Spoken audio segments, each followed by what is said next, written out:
And so, my fellow Americans, ask not what your country can do for you, ask what you can do for your country. And we shall overcome. Impromptu celebrations erupted outside the White House. The very word secrecy is repugnant in a free and open society. And we are, as a people, inherently and historically opposed to secret societies, to secret oaths, and to secret proceedings. For we are opposed around the world by a monolithic and ruthless conspiracy that relies primarily on covert means for expanding its sphere of influence.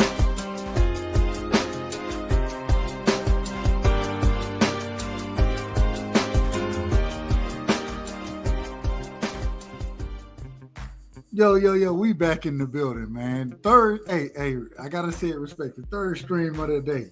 You know what I'm saying? And I mean, this is what we do. So, first things first, shout out to the chat, man. Shout out to my brother Free in the building.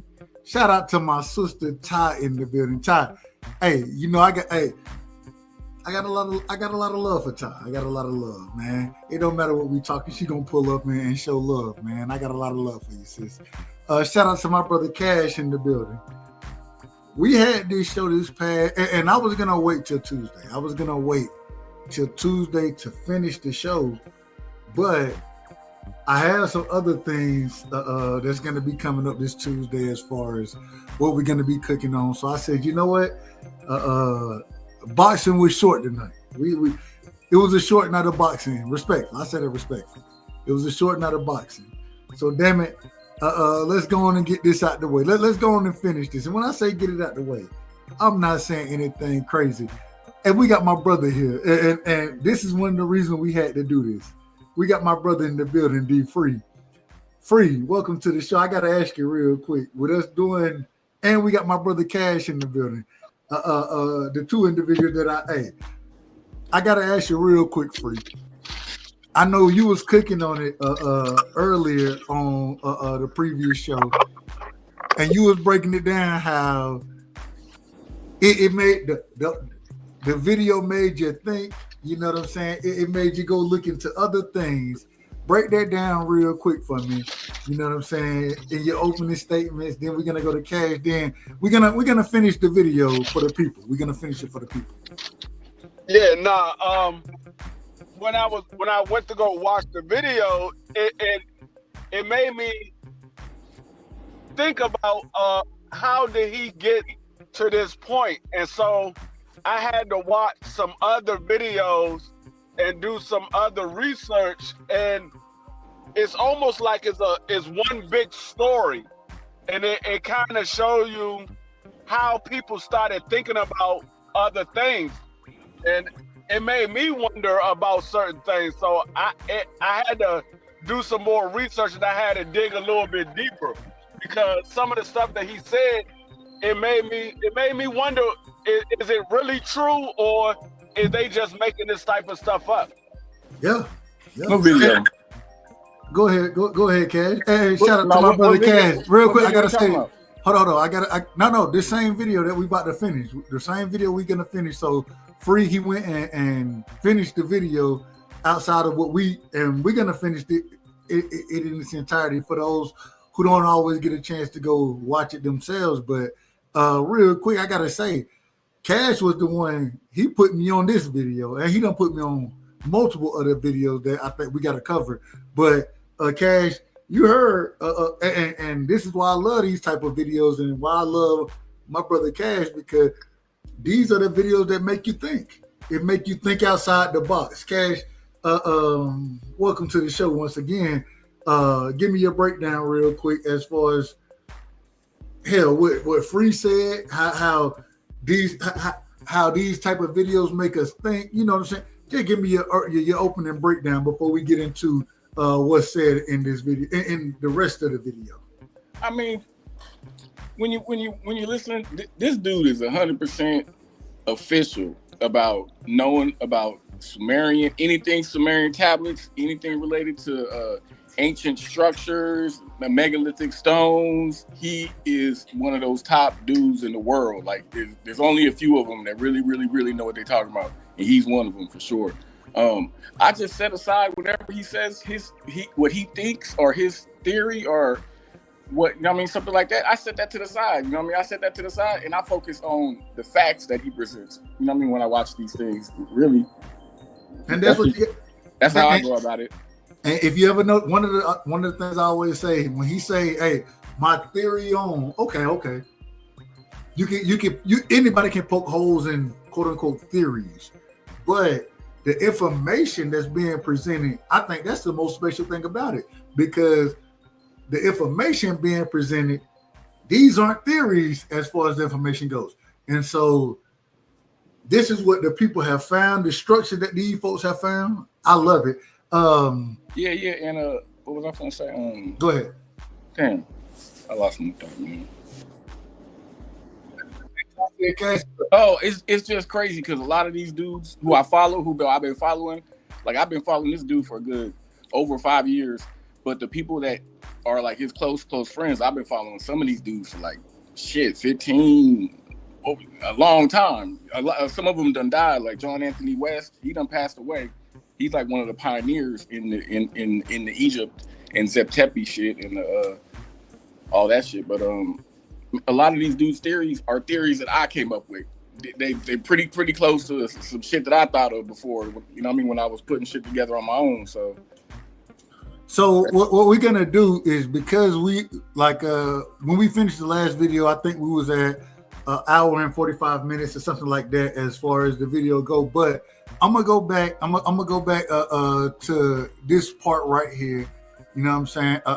As far as who Zaya Zudris was, once again, we're gonna go back to that, and then we're gonna finish this video. We only got through half of it the first time. That's crazy work, but we're gonna get through the whole thing tonight. And I appreciate both of y'all brothers pulling up.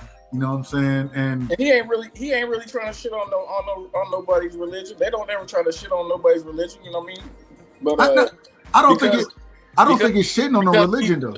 The religious books, they took stories from books. They took stories from books that predate them from a long time. That came before. They were some pretty important stories. That's why they ran with them. Shit. Exactly. I agree. Y'all let me know if y'all can hear this real quick. Can y'all hear that? Nah, I can't hear it. No.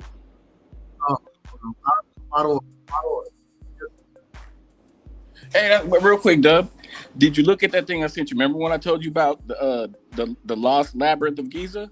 Yes. And what's up underneath the plateau? For real? Did you see that thing that I sent you? Those people that these guys did a brand new type of what do you want to call it? Like some test that they put together to where they're shooting certain type of particles in, and they get a detailed design. They get a detailed render on the program that they built.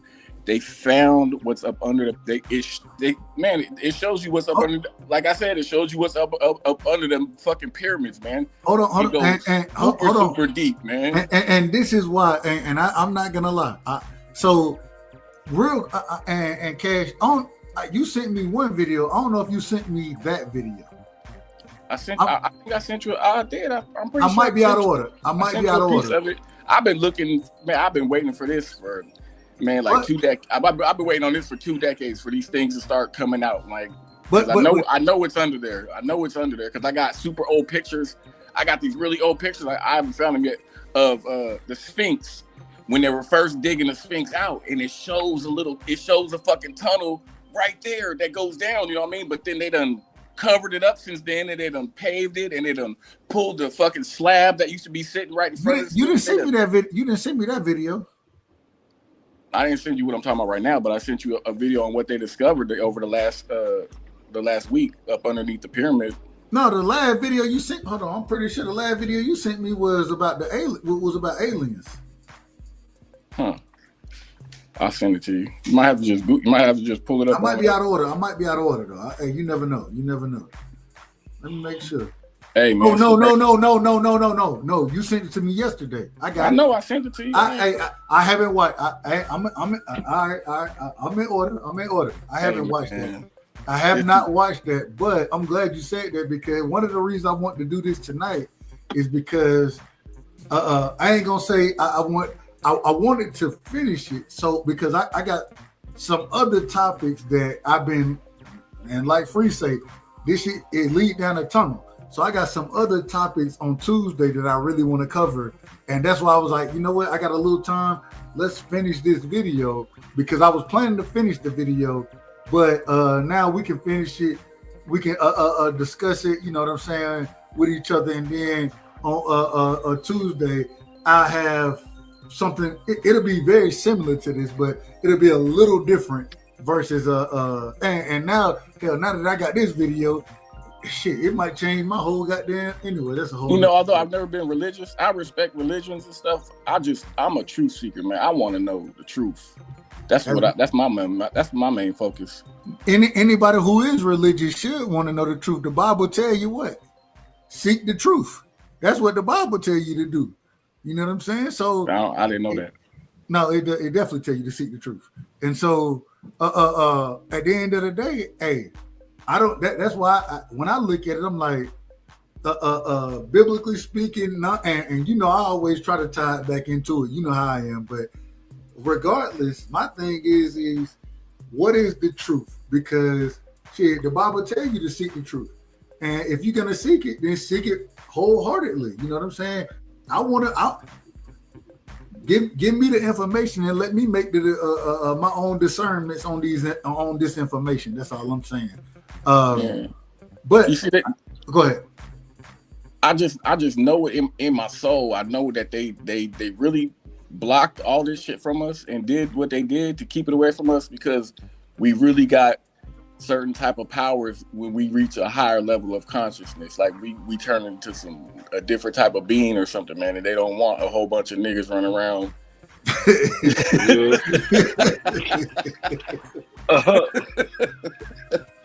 Go ahead, Free.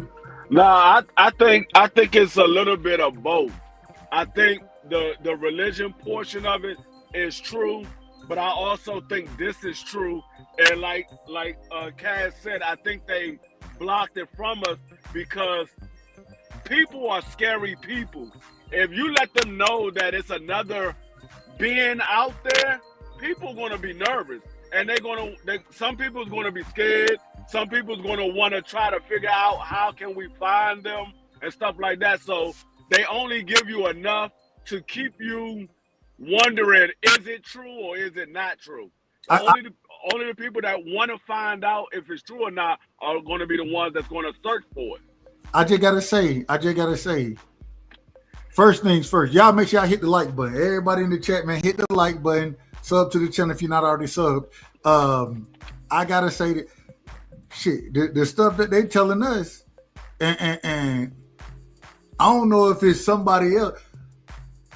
I always wonder, and I think what Cash is saying, respectfully, I think he's saying shit. We are those individuals. It's within us. You know what I'm saying? And it's so interesting to me because, biblically speaking, if you look at any religious text, they tell you first you gotta find, you gotta seek what's inside you first. That's what God is truly at, is within inside you, and then you know what I'm saying. And like Cash is saying, these beings, the people that we are, the abilities we may have, if we come to that higher level of consciousness, who knows what that may be. And so, all I'm saying is that I think it's a balance there, but I think it's more about who we are and what we have within us, how we were created, and those powers, as Cash would call them, powers within us that are dormant, that have been suppressed, and we don't really have the right consciousness to unlock the way I think it can be unlocked. And so that's why I love all this conversation. Real quick, before we start the video, either one of y'all have anything else before we get this thing going? I got one thing real quick because it really, really goes deep because they done went through all these extremes and they've also attacked our food system. Like they really the sugar, the wheat, the white flour, certain things that we eat every day that's in all our foods.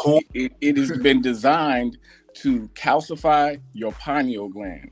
Period. Like they don't want that motherfucker activated at all. They want that shit dormant and pretty much just sitting there doing nothing, man. Like so, it's really, really, it really goes deep. They done did a lot to pretty much shackle us. You know what I mean? And I gotta say, I'm a fan. I'm a huge fan of Dr. Sabi. When I listened to that brother talk, you know what I'm saying, and then knowing that they killed that brother, that man, he wasn't. I mean, he was definitely on the spiritual. He was definitely on the spiritual path, but the man was just sitting there giving remedies to shit that's going on with every everyday people. And they was like, nah, you can't be doing that shit, bro. You gotta go. Like you know what a Caesar beam is? What a who? Caesar beam? Well, I only thing I know about a sensu beam is from Caesar. I'm saying exactly what I'm saying. Only thing I know about a sensu beam is Dragon Ball Z. Break down the Caesar beam. Well, laser beam is light. What is laser beam? Like laser like you when you the letters mean something that starts with light. So it's light emitted something. Caesar beam is sound emitted something. And these if you really dig into it, a lot of these super ancient people used to fuck with cone shape everything. They used to have these cone shaped. I'll have to send you some things on it. I think these cones have something to do with the whole picking up giant thing process and all that shit too. Hey Ty, pull up, man. Pull up, sis. I know look, you interested in this, so go on and pull up and talk with us, man. We want to hear your questions as well. Shout out to Ty in the chat, man. We're gonna start the video. Or not even start. I'm starting it a little. Well, we kind of covered this already, but just for a quick refresher and going into the end of the video, the rest of the video, you know what I'm saying? We're gonna start right here. Free, you got anything before we start the video? Nah, you go ahead and get started. Here we go right here. Here we go. Cash, you good? I'm good. Here we go. So let me put them educational purposes only. Wait a minute. I told my sister pull up. She said, fuck it. Hey Dub, I'm gonna pull up on your mother. What up, sis? What's going on, everybody? How you feeling? I'm good. I'm just ready to play the rest of the video. I'm glad you didn't wait till Tuesday. I had so many questions, but y'all had a hostile sister on the panel last week. I'm just gonna wait. hey, shout out to Foodie, man. Shout out to Foodie. Foodie gonna come fight you, man. Foodie gonna fight your ass. I ain't mad at that's my sister right there. I ain't mad at her. But we're gonna go ahead and do it then. Let's shit. I can't even get it out. Let's rock out on this one, man. Here we go. Let me know if y'all can hear it. Bloodlines, because it's incredible. Y'all good? Yep. All right, hold on. I'm gonna start a little further back because he's talking about the bloodlines. That's incredible. Which those bloodlines were incredible. Here we go. From Sumer, that are the same ones that are ruling and creating civilization and all this stuff. Those conversations on the mountain, they're real, and that's Haldi and that's Enlil, and so clearly he's the one who. And mind you, he's talking about the conversation that happened on quote unquote Mount Ararat when Enlil after the flood, the deluge, excuse me. After that, the conversation between Enlil and Enki on Mount Ararat. This is what he's speaking on right now. Who got the domain of Lake Vaughn? Clearly, right? It must have been the agreement, because then you can trace it, and we're going to trace it back to Greece with the ancient Athenian civilization. Okay. Oh, now, before we, this is. I just want to say this is absurd. This is like too good, right? This is just, Matt. Even if you're like 30% right about stuff, it's mind blowing. That's the thing. I want to show you these two really quick while I talk about them, and I just want you to look at them really quick. These are ancient biblical bloodline migration routes of these families, and I want you just to look at it really quick before I say it because I like your reactions. They're pretty awesome. All right. So this What's existed the one on the left? because you just handed me two things. So this is a map over here on the right. These were already existing, and what happened was that's so fascinating. Again, is when I matched up these kings lists and these locations with these ancient bloodline charts, it matched not only similar but precisely. What you're looking at are not that. I'm sorry. Turn that over. It's that. This right here. That, and then the other side of that. Okay. They're double-sided. Yep. They're showing you bloodlines that were depicted of different regions of the world. I'll have this in the corner of the screen. I'm gonna have the one with the language real fast on the corner of the screen. Mary Magnum. I might be reading this wrong. Mary Magnum. No, look at the names. Look at the other names. Japheth, Shem. See him? Yes. Yes, I see him. Okay. Now look at the chart and look at the one below you. Is that written in like calligraphy? Like what do we call that? Yeah, I think so. Look at the one below you, though. Now look at the map. Okay. See how they have different colors for where they supposedly went. No. Look at the color. Oh, well, I'm looking at the right side. Sorry, the left side. So 1, 2. So see how there's like Egypt was one color, and then you see how.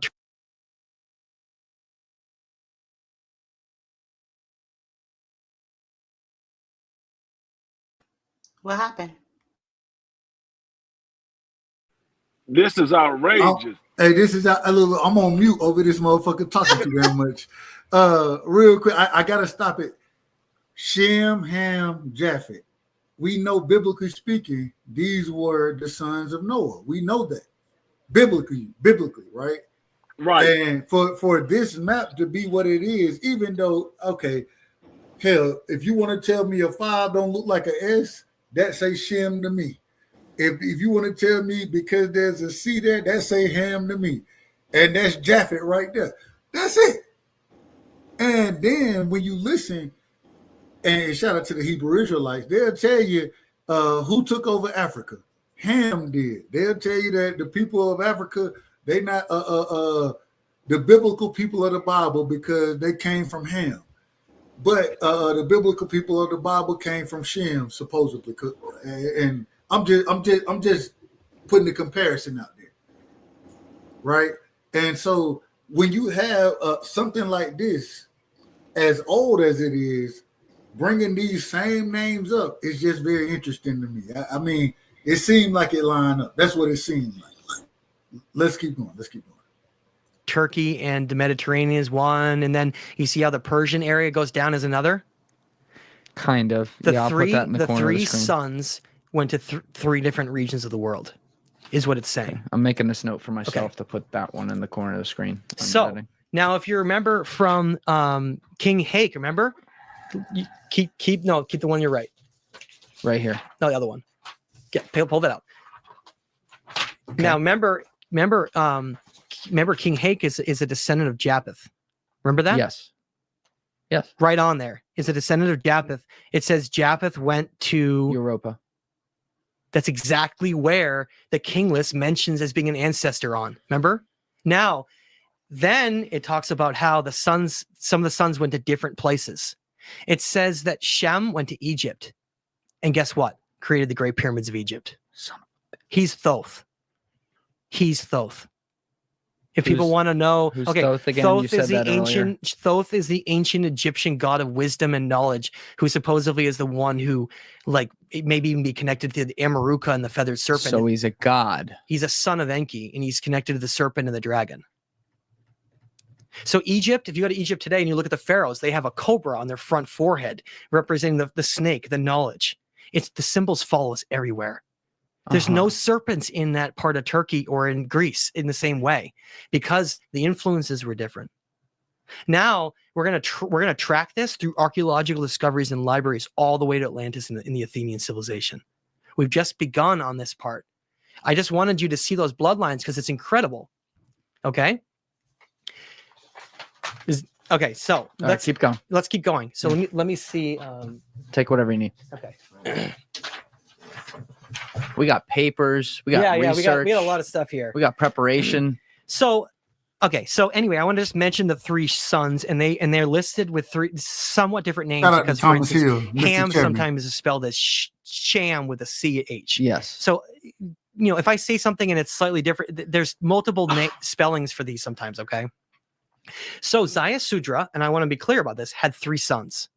His three sons were Shem, Ham or Cham, and Japheth. If y'all don't remember, Zayasudra is Noah, according to him, respectfully. Yes. Now we've already established the first one. We established that Japheth created Cavus Tepe and those civilizations around Lake Vaughn. Now this is what I call the link between everything. I call it the Ararat or Lake Vaughn civilization, and it is going to become, in my opinion, the most important archaeological area in the world in the future, because it's that link that then connects everything else. Now, it may seem that way, but are you saying that because you want it to be true, or you're high confident that it could be true? No, I'm saying that because the evidence is pointing towards that unequivocally. Who have you spoken to about this? I've deliberately not spoken to anybody. You haven't talked with Randall or Ben about this? I don't feel like, I respect their work enormously, but I don't feel like I need that to find clarity in my part. I've done this a long time.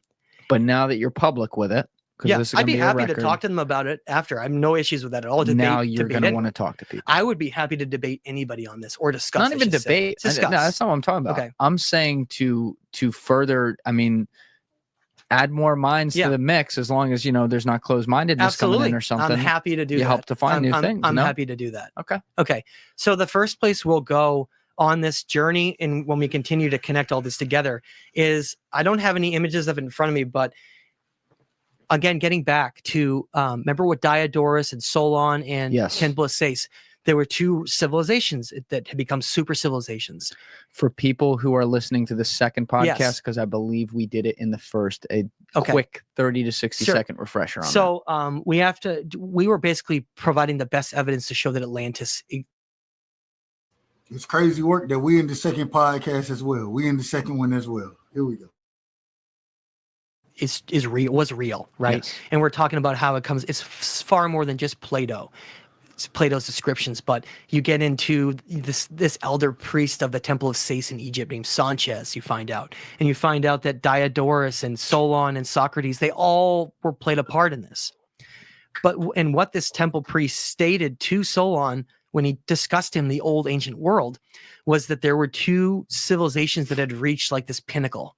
Essentially, is what I want to call it.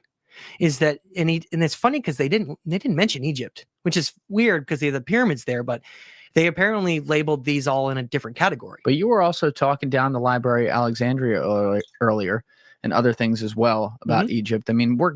I do want to get to the pyramids before you have to get on your flight, but that was interesting to me. Yeah. Continue. Okay. So they mentioned that there is a civilization that becomes highly sophisticated and advanced called the ancient Atlanteans. And they described it as being near like the Azore Islands area west of the Pillars of Hercules. And listen, for all the people that are going to go, what about the Richat structure in Mauritania? I have no doubt, based on the genealogy of the kings of Atlas in that region, that there was certainly some kind of a connection with that location archaeologically, except until we find some kind of archaeological evidence from the Richat structure, it's going to purely be just a hypothesis. But I just want to make that clear because I'm not closed-minded to that not being somehow part of Atlantis. Okay. Noted.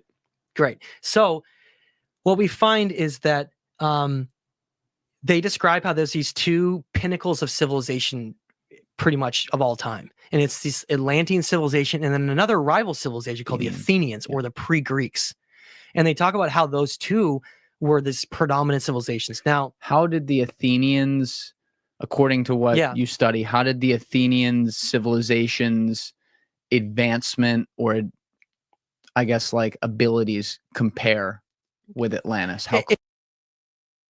Now, once again, this is for educational purposes only. We do not own the rights to this content. Shout out to YouTube because they didn't strike the first video, so I don't think they'll strike this one. But this is for educational purposes only. We're just trying to educate the people.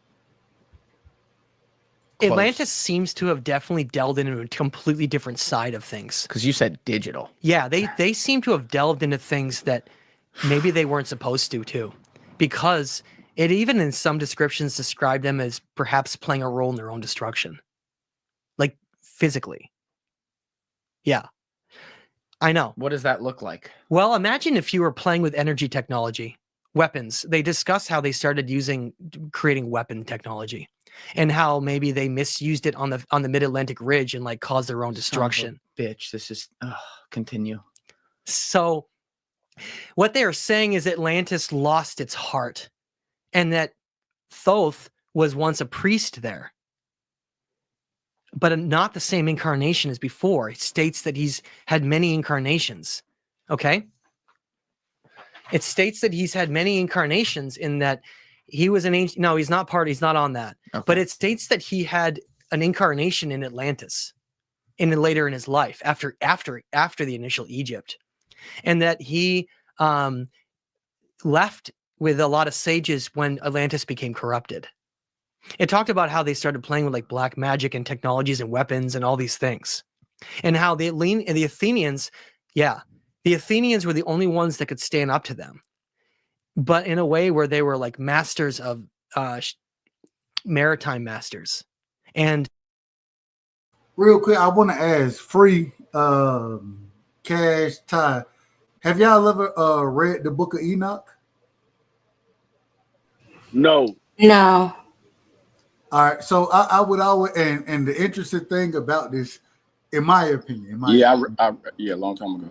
If you go and look, and if you know, once again, if you know who Enoch was, Noah's grandfather, if you read the Book of Enoch, they speak on a lot of what he's saying right here in the Book of Enoch, and we know that when Constantine, the Council of Nicaea, all of that, a lot of the books of the Bible were pushed out. They was like, nope, we're not going with that. We trying to unify the country, or not even the country, the empire at that time. We're trying to unify it behind this doctrine, and so they pushed a lot of those books out. Go read the Book of Enoch, Book of Giants. There's a lot of.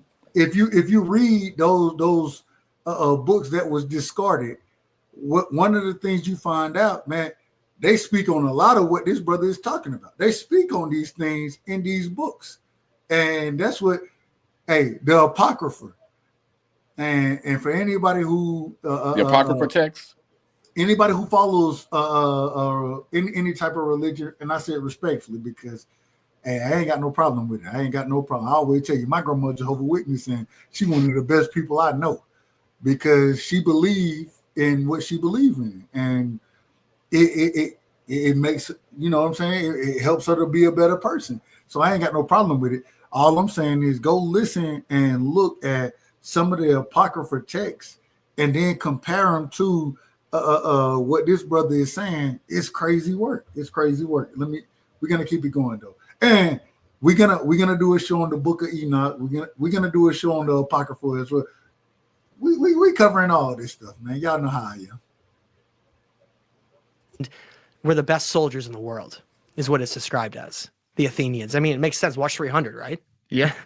And so, but they're way. Well, and by the way, there's a side note. They thought Troy was a myth, by the way. We found Troy.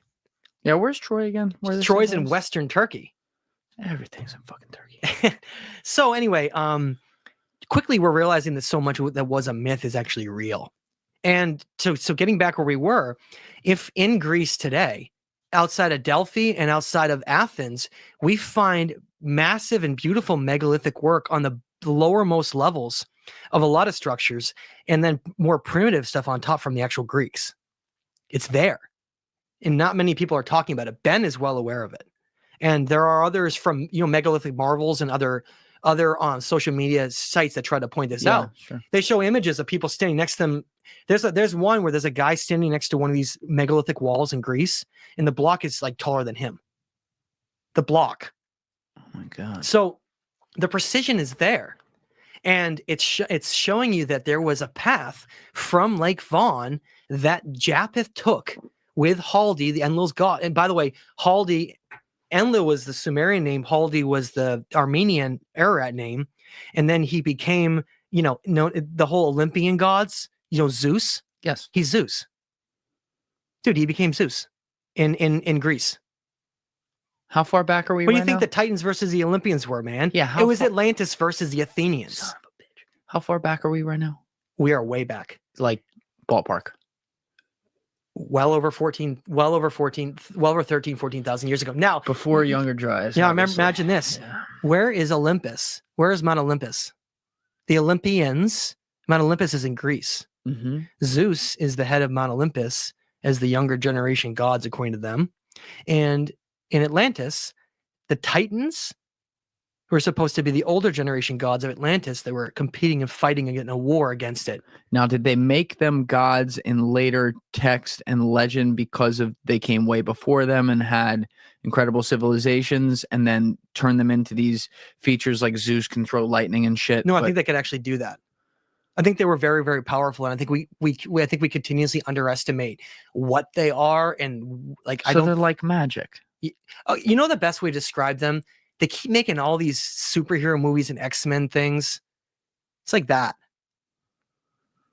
That's the best way I can describe it. I feel like maybe that's the whole point of why they're making them. Is there evidence for that, or is it just like legendary text? Well, for instance, I'll just give you an example. The story of Viracocha is that Viracocha came out of nowhere.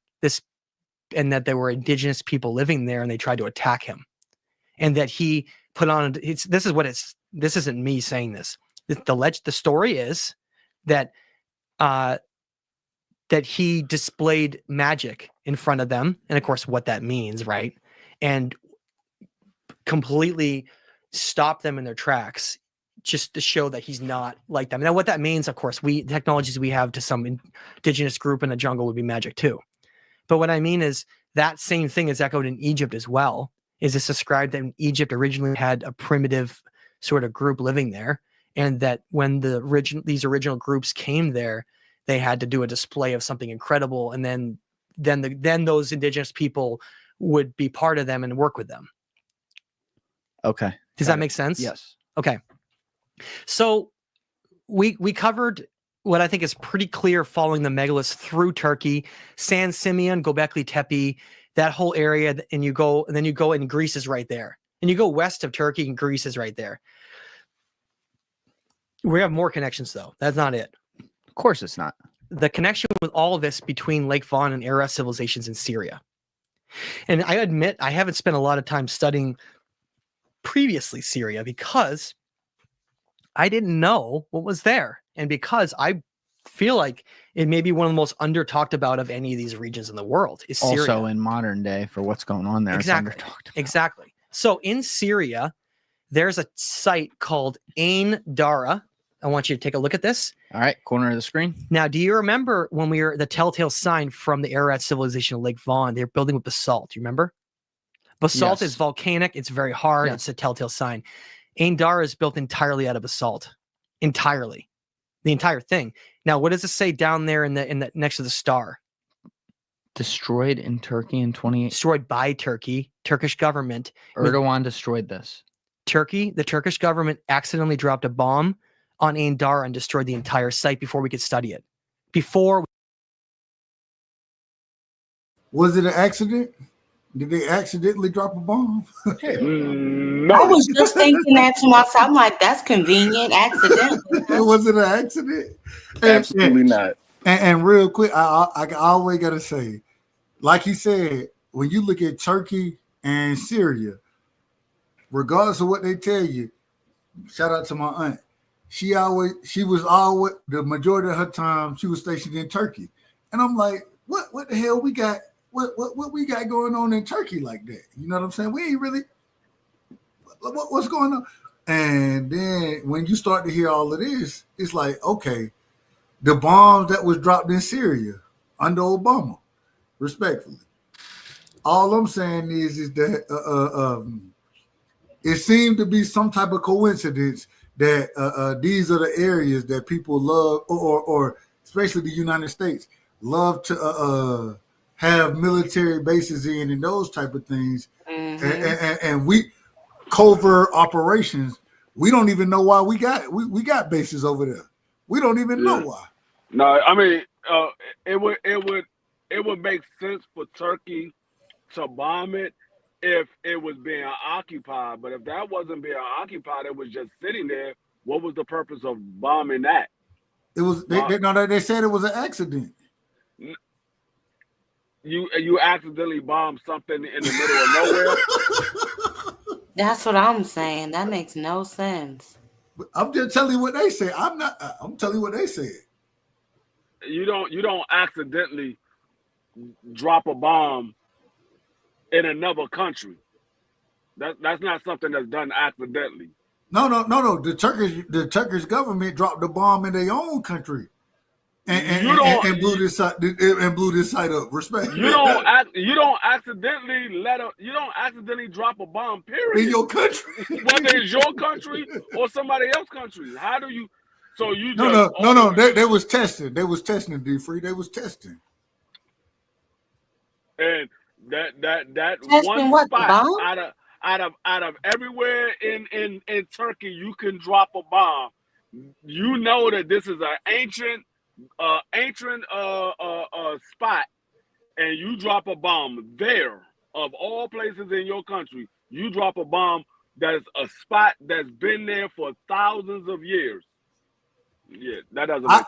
I didn't say it. He said I didn't say it. No, I'm just saying if it was an accident, you accidentally drop something. That's like somebody going and tearing down a daggone historic building. We did it by accident. What you mean you did it by accident?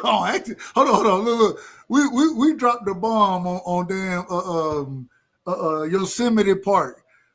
We dropped the bomb on accident. Right. We didn't know what we apologize. We accidentally dropped the bomb on a Washington Monument. We didn't mean to do it. It was by accident. I love it though. But this is what they tell us. This is what y'all know. This is what they tell us. So this is why we gotta have these conversations. This is why we gotta have them. All right. Hey, real quick, Ty, you got anything? No, I'm good. I'm just listening. Cash? No, I'm good. All right, here we go. We could study it. It's gone. It's gone. It's all gone. They destroyed it before we could study it. God damn you. Let me see that for a second. So there's your lion. There's your lion from Sumer. Yeah. And from Turkey. It's right there. And there's your basalt. And they have an ancient king list that connects back too. Not only that, but it's supposedly the same bloodline that we were described in that list. All right. Time out for 1 minute. Yes. I got to go to the bathroom. We'll be right back. All right. We're back. Pick up where you left off. Thank you. So one of the aspects of this that we were talking about that was so sad is that this incredible site called Ain Dara in Syria, not only is it unlike anything else in that region, but before we were able to even study it, the Turkish government destroyed it in 2018 as an accident, they state. Real quick, so I'm out of order because this was in Syria and the Turkish government destroyed something on accident in Syria. That's what I thought. That's what I thought he said. That's why I was like, hold on. How you accidentally drop a bomb? Because I heard him say, sir, but you said it was in Turkey. No, I was out. That's why I said I was out of order. Yeah, how do you accidentally drop a bomb in somebody else's country? Yeah, I just pulled up the article too. That's wild. You don't accidentally drop a bomb in somebody else's country. You purposely send a bomb over there. That's not done by accident. You have to put the coordinations in and the destination. You have to do all that. That's not something done accidentally. If Canada or Mexico accidentally drop a bomb in the United States, nigga, that's an act of war. That's war. We got a squabble now. We got a squabble. Yeah, you got to put the location and all that. That's not something done accidentally. Either you put the location and sent the bomb over there, or your plane deliberately flew over and dropped the bomb. That's not something done accidentally. Yeah, the article says they destroyed over 60% too. See? Yeah. It ain't like the man up here lying. It ain't like, hold on. Since you know I got to give you the drop, right? I got to do it. I got to give you the drop on this one right here. Heaven. I try my best to tell the truth. People don't like my style, how my delivery. But you ain't catching me in half and lie. We ain't catching this man in half truth and lies. And you know, dropping bombs ain't as simple as just pushing a button. There's so many checks they got to go through to even get to where they push that button, man. Get out of here, man. But like, and to say that we accidentally destroyed, and the crazy thing, we accidentally destroyed one of the most ancient sites in the world. We accidentally destroyed it. It just don't make sense. It makes no sense whatsoever. This is why we got to have these conversations. All right, here we go. Now, what's so crazy about this place is that when they first discovered it, they found this multi-ton massive basalt lion buried, and that's the only reason they found it was because his head was sticking above the ground. It was like under these layers of soil, and they realized that the entire temple was built out of basalt. And as far as they know, there's very few places in the world that you can even see that, because basalt is so hard. It's such a hard material to work with. But it mimics the same use of basalt that we find at the Lake Von Ararat civilization. With Cavus Tepe and Kef Kalesi, they only used basalt there. And it's interesting that we're finding the same lion depictions and the same depictions from that region all of a sudden that we are here, showing you. I ain't gonna lie to y'all, I'm on one. So it's crazy. Even when you see how they put it in your face. Game of Thrones, one of Khaleesi, whatever, respectfully. When they talk about the lion, look at Lion Gate, right? One of the biggest production films that's out there. All this, they throw all this, they throw it directly in your face, and they tell you, all right, tell us we wrong about it. Shit, you think you're smart?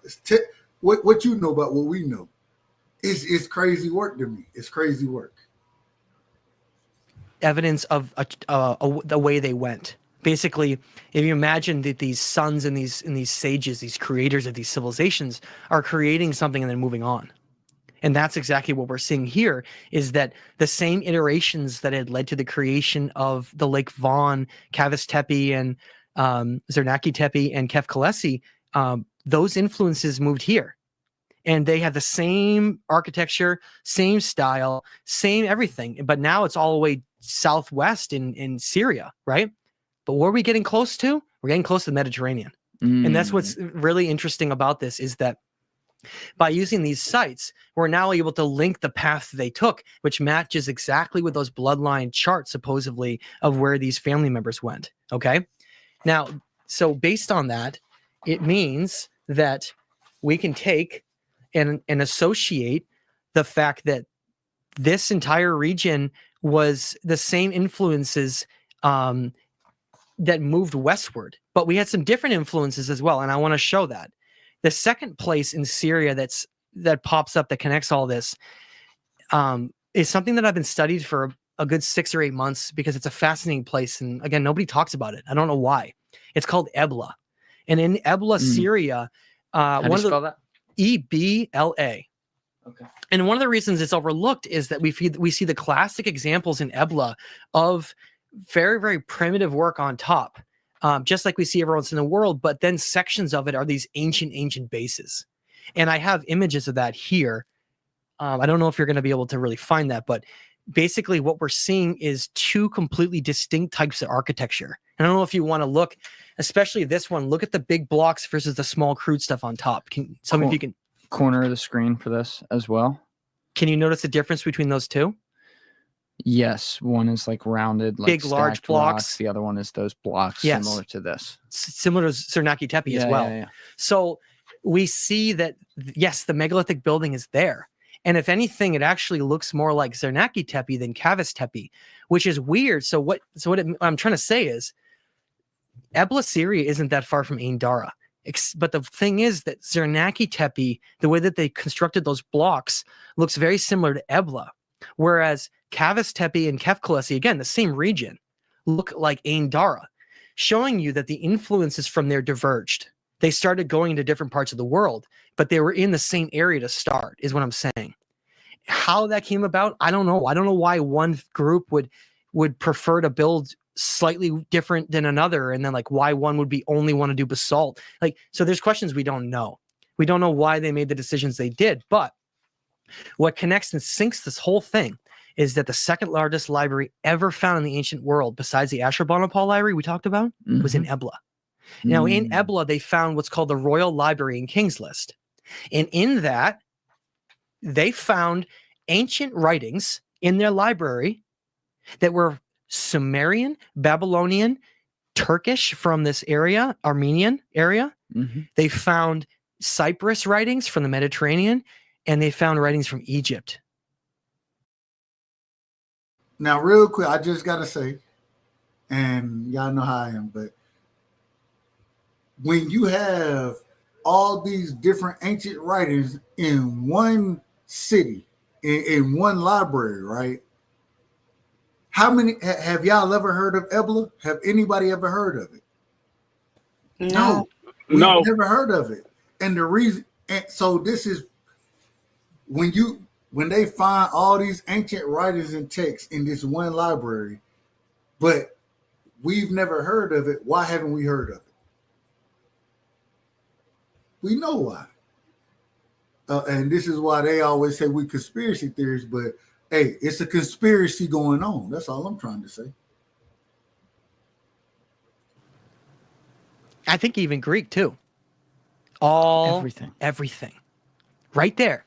Why? Well, you go into Ebla and you look it up, you find out that it was like the center of the old world, where to get to the Mediterranean, you had to pass through Ebla. And then to get to the Black Sea and then the Lake Von, you had to go through Ebla, because clearly everybody was traveling through the Mediterranean. Obviously, maritime travel was very significant. Right. So Ebla was like the crossing of all of this. And we have all the writings there in that journal. In the library, they're all there. And so Ebla, if you look at a map, Ebla is right before the Mediterranean. Like, phew. Meanwhile, right next to Ebla in Lebanon, we find the emergence of gigantic megaliths that look like Ebla but bigger. They look very similar, the type of stone, the type of ways they made the work. The influences of the Ebla architecture is right there in Lebanon, whereas the influences of the more volcanic basalt goes to somewhere else. It's like you can see they're moving around and they're adopting certain sites and they're creating things as they go, right? So as we go along, we learn that Ebla leads to the land of Canaan, which is supposedly where the last of the giants were, and the whole connection to the Book of Enoch. Then we go a little bit further. What we find is that we have done genetic studies of these elongated skulls. Have you seen this? No. So in Egypt, we have found some elongated skulls related to Akhenaten. And then we also found elongated skulls in Peru at a place called Paracas. Okay? As well as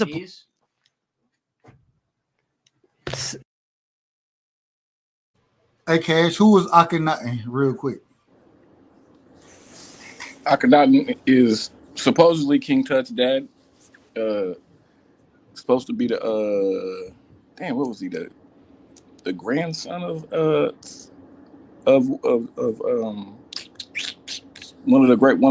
another pharaoh. He's the last of the pharaohs with the elongated skulls, pretty much. When you see those, they got hella hieroglyphs of him and his wife with their babies, and they all have elongated skulls, even the babies. You know what I mean? I just want you to break that down real quick. The elongated skulls we're referring to are not based on cranium enlargement. So they were like mimicking. It looks like what we're finding around the world is I have one on here if you want to look at it. Yeah, let me see. That's Brian Forster right there. He was one of the curators of the museum at Paracas. Good friend of mine and a great researcher. So this is a real skull that looks like that? Yeah. So what they found was not only did they find it there, but this is those other versions of humans I told you about. This is what they were, if you want to know. This is what those bloodlines and that they were. So what we found is that we not only find similar architecture in Peru that we find in the Lake Von area, but you ready for this? Not only did Brian Forster and Lloyd Pye do genetic testing on the Paracas skulls, but the TV network I work for, Gaia, did an entire showcase where they genetically tested them as well. Through all of these genetic studies, they found the same results. The genetics of the Paracas skulls from Peru came from the Armenian Black Sea area of Lake Von. And they found elongated skulls in a place called Malta in the Mediterranean on an island. And in the hypogeum, this chamber that's basically designed to 432 hertz human consciousness, they found elongated these aren't just one elongated skull. They're like a graveyard of elongated skulls. And they found them in Paracas. And so they genetically test the ones in Paracas, Peru, to test back to this Lake Von area near the Black Sea. Then they test another whole part of the world in the Mediterranean. And they test at Malta with this, incredibly, if anyone's ever seen the Oracle Chamber in the Hypogeum of Malta, it's like amazing. The way they designed it's beautiful. The skulls, they found elongated skulls there, and they genetically traced them to the exact same spot, Lake Von, in the Armenian highlands of the Mount Ararat region. Mm. Real quick, biblically speaking, God brought the flood to do what? Say that again. Biblically speaking, why did God bring the flood? I can't even remember.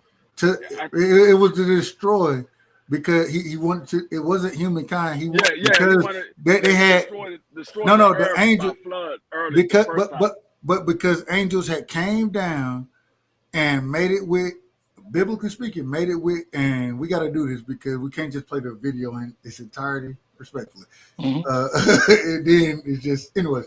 But God said he want, when angels came down, had sex with or made it with the women or what I'm saying, human women, they created giants.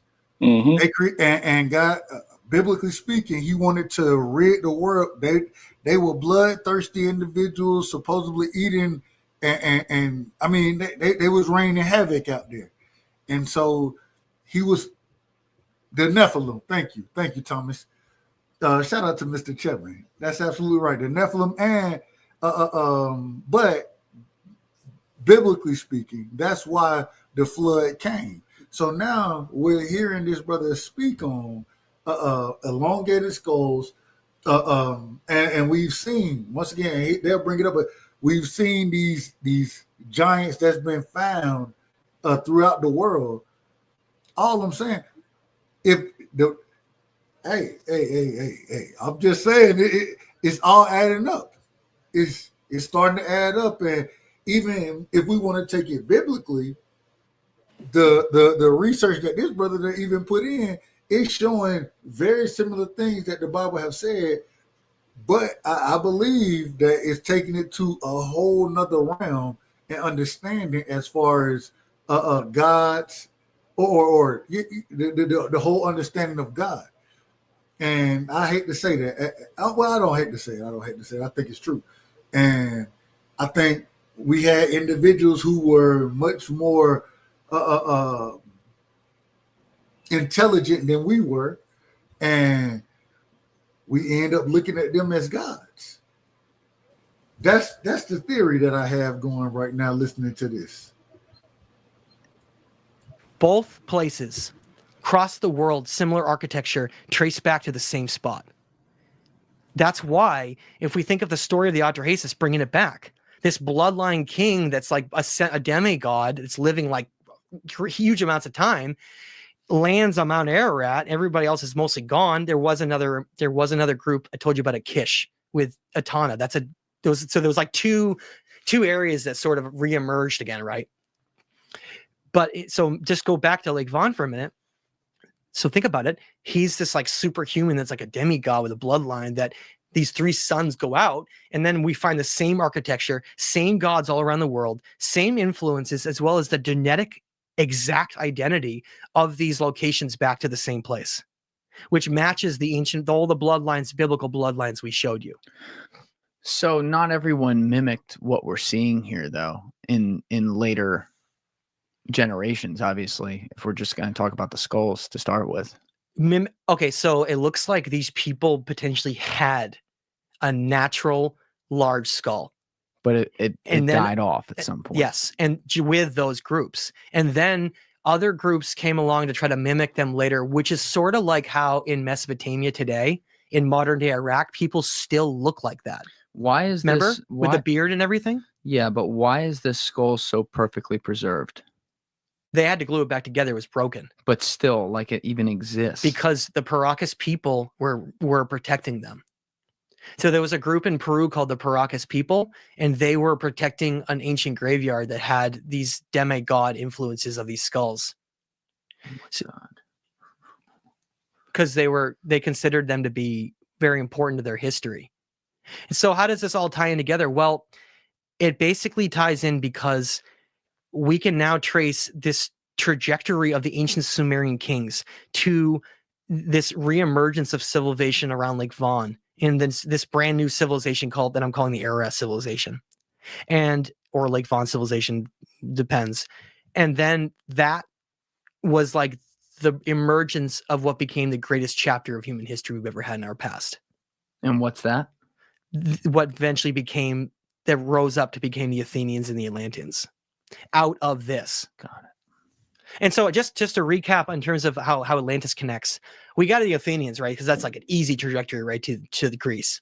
But for this, it's described that Chem or Cham was the one that was in charge of Egypt and Africa. One of the brothers. Yes. And what it states is that, and I have a book that is an old book from the 1800s that I don't remember the name off my head, but they speculate in that the same thing. And I ignored it originally. And I read this concept in an old book about the Great Pyramid of Giza, and I sort of rejected it right away. But now it turns out I think it's true. And what it states in that is that a group, that Shem or Cham group, went down to and then created the Great Pyramids in Egypt and the land of Chem, and then they traveled through Africa. And then they went to Mauritania, and that's why the Richat structure's there. And that's where the sons of Atlas came from, which then emerged into Atlantis, which we know is ruled by Poseidon, who we know is Enki. Now that went really fast. That went really fast as far as how he just broke that down. Real quick, okay, I got to come to you on this one. Tell me if I'm incorrect about what he just said. He said that the sons of Noah, right? Shem, Ham, Japheth. Ham was the one who built the pyramids in Egypt. But then Ham. You keep saying Ham. So hold on, is it Ham or is it Shem? Because Shem was. Go ahead. It's the Kim or the Chim, whatever. But that's Ham. That's Ham. How's that Ham when the other guy's name is Chim? Shem, because if you look, even when he brought up, I'm glad we're having this discussion. Even when he brought the map up, he said Shem went into Asia. No, right? He said Shem went. I'll pull it up. He said Shem. Listen, I'll pull it up. Listen. I'll pull it up. I'm gonna tell you what he said. He said Shem is Thoth, and he went and built the Great Pyramids of Giza. Hold on, but we've been arguing about this like for the last 2 times, and I'm trying to. I gotta argue with you about it because you're wrong. And even when he pulls up that little chart, Ham is the dude that went to Asia. No, Ham went to Africa. No, y'all out of order. If you look at the little circle, it says Shem went to Africa. Ham went to Asia. No, you have it backwards. Oh my God! The reason you have it backwards, the reason I keep I know I don't have it backwards. All right. You just don't want to agree. I'm gonna pull the circle back up. Let's pull the circle back up then. Well, don't lose where we at. No. I'm glad you said that. Yeah, I'm gonna put that in the chat. Put it in the chat. What was it, 1548? I'll put it in the chat. 150. Yeah. You got it, sis. I appreciate it. Real quick though, you out of order, man. You wrong. Was it what was it? We about to find out right now. We about to. I know. You still gonna argue, even when you pull it up. You still gonna argue. But no, you're gonna argue. No, you're gonna argue with me. But that's fine. Hold on. Let me find this shit. All right. Let me start. Nigga, better Bitcoin. There you go, right there. Watch this. What did it say right there? Shem, Asia, Ham, Africa. Nigga, I told you that. Pull it up. It's right there. It's on the screen. It says Ham, Asia. Chim, no, that doesn't say Ham. That doesn't say Ham. It says Sam. It looks like Sam, Asia, and Cham, Africa. That's what it looks like. And once again, the brother breaks down. He breaks down the point that when he's speaking on Ham, when he's speaking on it, it may be spelled different. It may have a C there. Yes. I know. He so said you all out that. of order, man. Just calm down, Dub. You I remember him order. saying, "I'm not out of order." If you just look at right there, that is Chim. Chim is the one he said is Thoth. It's not. He said Shem. This is who he's talking about is Thoth. He's not talking about Ham. He's not talking about Ham as Thoth. I know. So what are you saying? What are you saying? Ham because Ham went to Asia. No. Oh God. All right. You got it, bro. Hey, so hold on. Let me ask everybody else. on the panel. Who do y'all look at as Ham? Who do y'all look at as Shem? As far as what we're looking at right now. You got a 3-letter word. Hold on. Let them answer the question. Let me say this real quick. You got a 3-letter word. Hold on, nigga. You got a 3-letter word. Ham is a 3-letter word. So I don't know why you just don't link that with that 3-letter word right there. He breaks it down. He says it himself. I'm gonna put it like this. When I look at it, the one that went to Asia, it looked like it say Sam. It looked like it say S. Actually, I can blow my screen up. So turn the S to an H. Hold on, man. Why you gotta turn an S to an H? Because that's not an S, that's H. Man, probably. You out of order, man. You out of order. I'm just telling you what it looked like to me because I blew my screen up. It looked like SAM. The one that went to Africa, it looked like CHAM. Yeah. Yeah, and he said sometimes they spell it Cham or Chem. No, he said no. Oh man, I'm not gonna argue with you, nigga. I've been looking at this shit for a long time. I done listened to this. Okay. It doesn't matter. Yeah, we ain't gonna argue. All y'all gotta do is just let him say it. He's gonna say the names if you let him say it. No. We have to go back for him. He already said the name, so we have to go back to do that, and that's why we had to even put it in the chat. So we make sure we stay on point real quick, man. And we out of order tonight, as always, over at the Bright Side, man. But what's the easiest thing? Hold on, Cash. Hold on. Shout out to my brother in the building, man. Mark Nash is in the building with the $2. Just showing love, man. Please match my donation to support this show. Hey, I ain't got no problem with that one right there. Shout out to my brother Mark, man. Shout out to Georgia, man. Hey, shout out. Hold on, man. You out of order, man. Shout out to my sister Ty. She said, "Hey, I'm gonna match it, showing some love." Shout out to my sister. It's crazy because some people just gotta be right. If you just listen to, like, you're not gonna misspell. Japheth got a certain amount of letters. Kim or Chim is gonna have a CH in it, so that's gonna have a 4-letter word. And then Ham is a 3-letter word. So I don't know why you. If you listen to him, let me finish real quick. I don't know why you just can't look at that and get in your head that Ham. You got it. Regardless of what the Bible told you, they mixed it up a little bit. So Ham didn't go no fucking Africa. Ham went to Asia for him. So Cash, you saying that's not a S, that's a H? I mean, I don't know what kind of writing that is, calligraphy or whatever the fuck that is. Okay. But this right here under Africa, that's clearly H outside the C that we see. That's clearly HAM, correct? Yeah, it looks like Sham. Yeah, it look like it's CHAM. Exactly. And if you listen to this brother, okay, so Dad, who's the other? Who's the dude right there that went to Asia? Who's that? I just told you, Shem. No. I mean, you tell me what that 3-letter word is. Shem. Sam. Come on, bro. Okay. How you gonna ch? All right. I mean, I don't know where he's getting the ch. Because the ch went to Africa. Hold on. If y'all say Cham or Chim went to Africa, I agree with you. Y'all saying Sam and Ham, the one that looks closer to Ham to me is the one that went to Africa because it's CHAM. The other one it looked like it's spelled with an S. So I would say that was Sam or Sim, however you want to pronounce it. Like Sam or Sim. That one went to Asia. So the reason I say Shem as far as Asia go is because even when you listen to, and this is where when you listen to individuals talk about Israel, right? They don't say or Semitic people, Shemitic people. It is what it is. So Semitic, if you want to say however you want to put it, but that's kind of how I look at it when I'm breaking it down. But hey, at the end of the day, my whole thing is if we're saying right now, you know we're what not ancient Egypt is called, right? Kemet. Okay. It goes with the dude.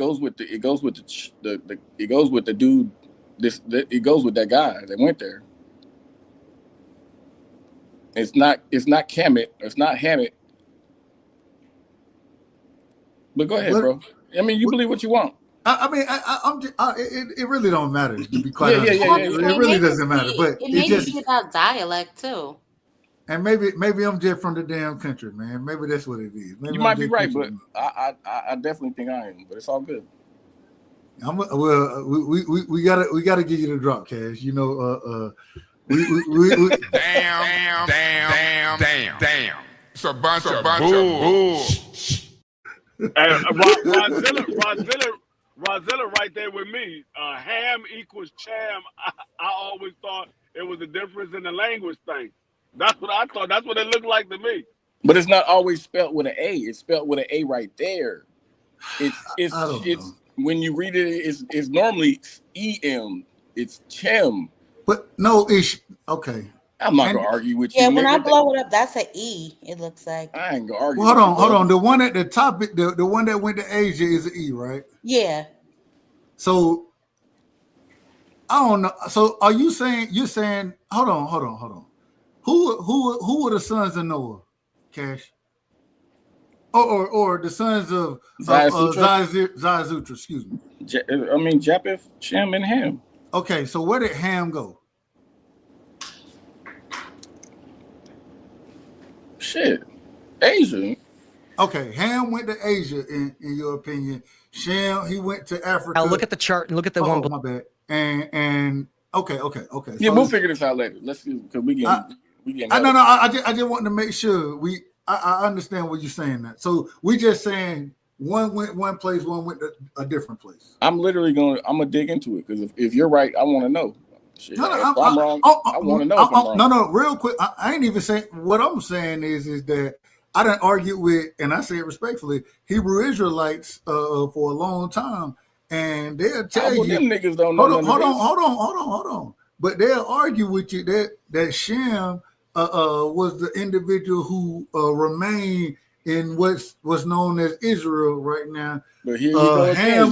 Hold on, man. But you're arguing with people. No. I'm just telling you what the comparison that we're having right now. That's all I'm saying. That's it. When they'll say that Ham went to Africa, and what I'm saying is according to this map, it looked like Ham went to Africa. That's all I'm saying. But hey, if you have any, maybe the dialects are off. I don't know. It really doesn't matter because we didn't got all. You're talking about Hebrew Israelites. These guys, they're following the Bible.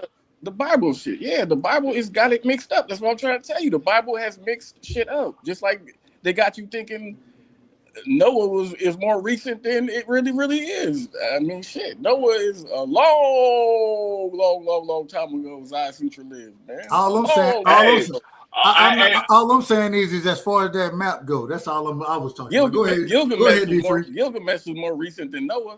I'm not disagreeing with any of that. Go ahead, D-Free. I'm not disagreeing with No, I was gonna say if the Bible, quote unquote, is going according to what how they write their name, they might be looking at this little diagram that he got and saying, you know what, Ham went to Africa and the other one went to Asia because of the way the names are spelt. Like I said, Cham, Ham, whatever you want to say, that is like the person that went to Africa. I don't know how you pronounce because I don't speak that language. Exactly. They speak it. They use their letters differently than the English language is. So I'm looking at it. It looked like Cham, and it looked like Cham went to Africa, and Sam, or however you want to pronounce it, looked like he went to Asia. But my whole thing is, all we know is their last name was Johnson, and the Johnsons in Asia and Africa.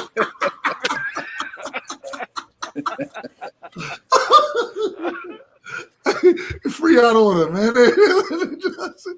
Hey, what's the time, man? Put me back on right. What's the time? Sis? Is it 5? What is it? 151? Yeah, I believe it was 151. Okay, let me get back in order. All right, here we go. And this is why, hey, Cash, my brother, man. But you got to argue with your brother sometimes. You got to have these conversations. But for this, it's described that Chem or Cham was the one that was in charge of Egypt and Africa. One of the brothers. Yes. And what it states is that, and I have a book that is an old book from the 1800s that I don't remember the name off my head, but they speculate in that the same thing. And I ignored it originally. And I read this concept in an old book about the Great Pyramid of Giza, and I sort of rejected it right away. But now it turns out I think it's true. And what it states in that is that a group, the Shem or Cham group, went down to and then created the Great Pyramids in Egypt and the land of Chem, and then they traveled through Africa, and then they went to Mauritania, and that's why the Richat structure's there, and that's where the sons of Atlas came from, which then emerged into Atlantis, which we know is ruled by Poseidon, who we know is Enki. So it's like two parallel civilizations were rivaling against each other.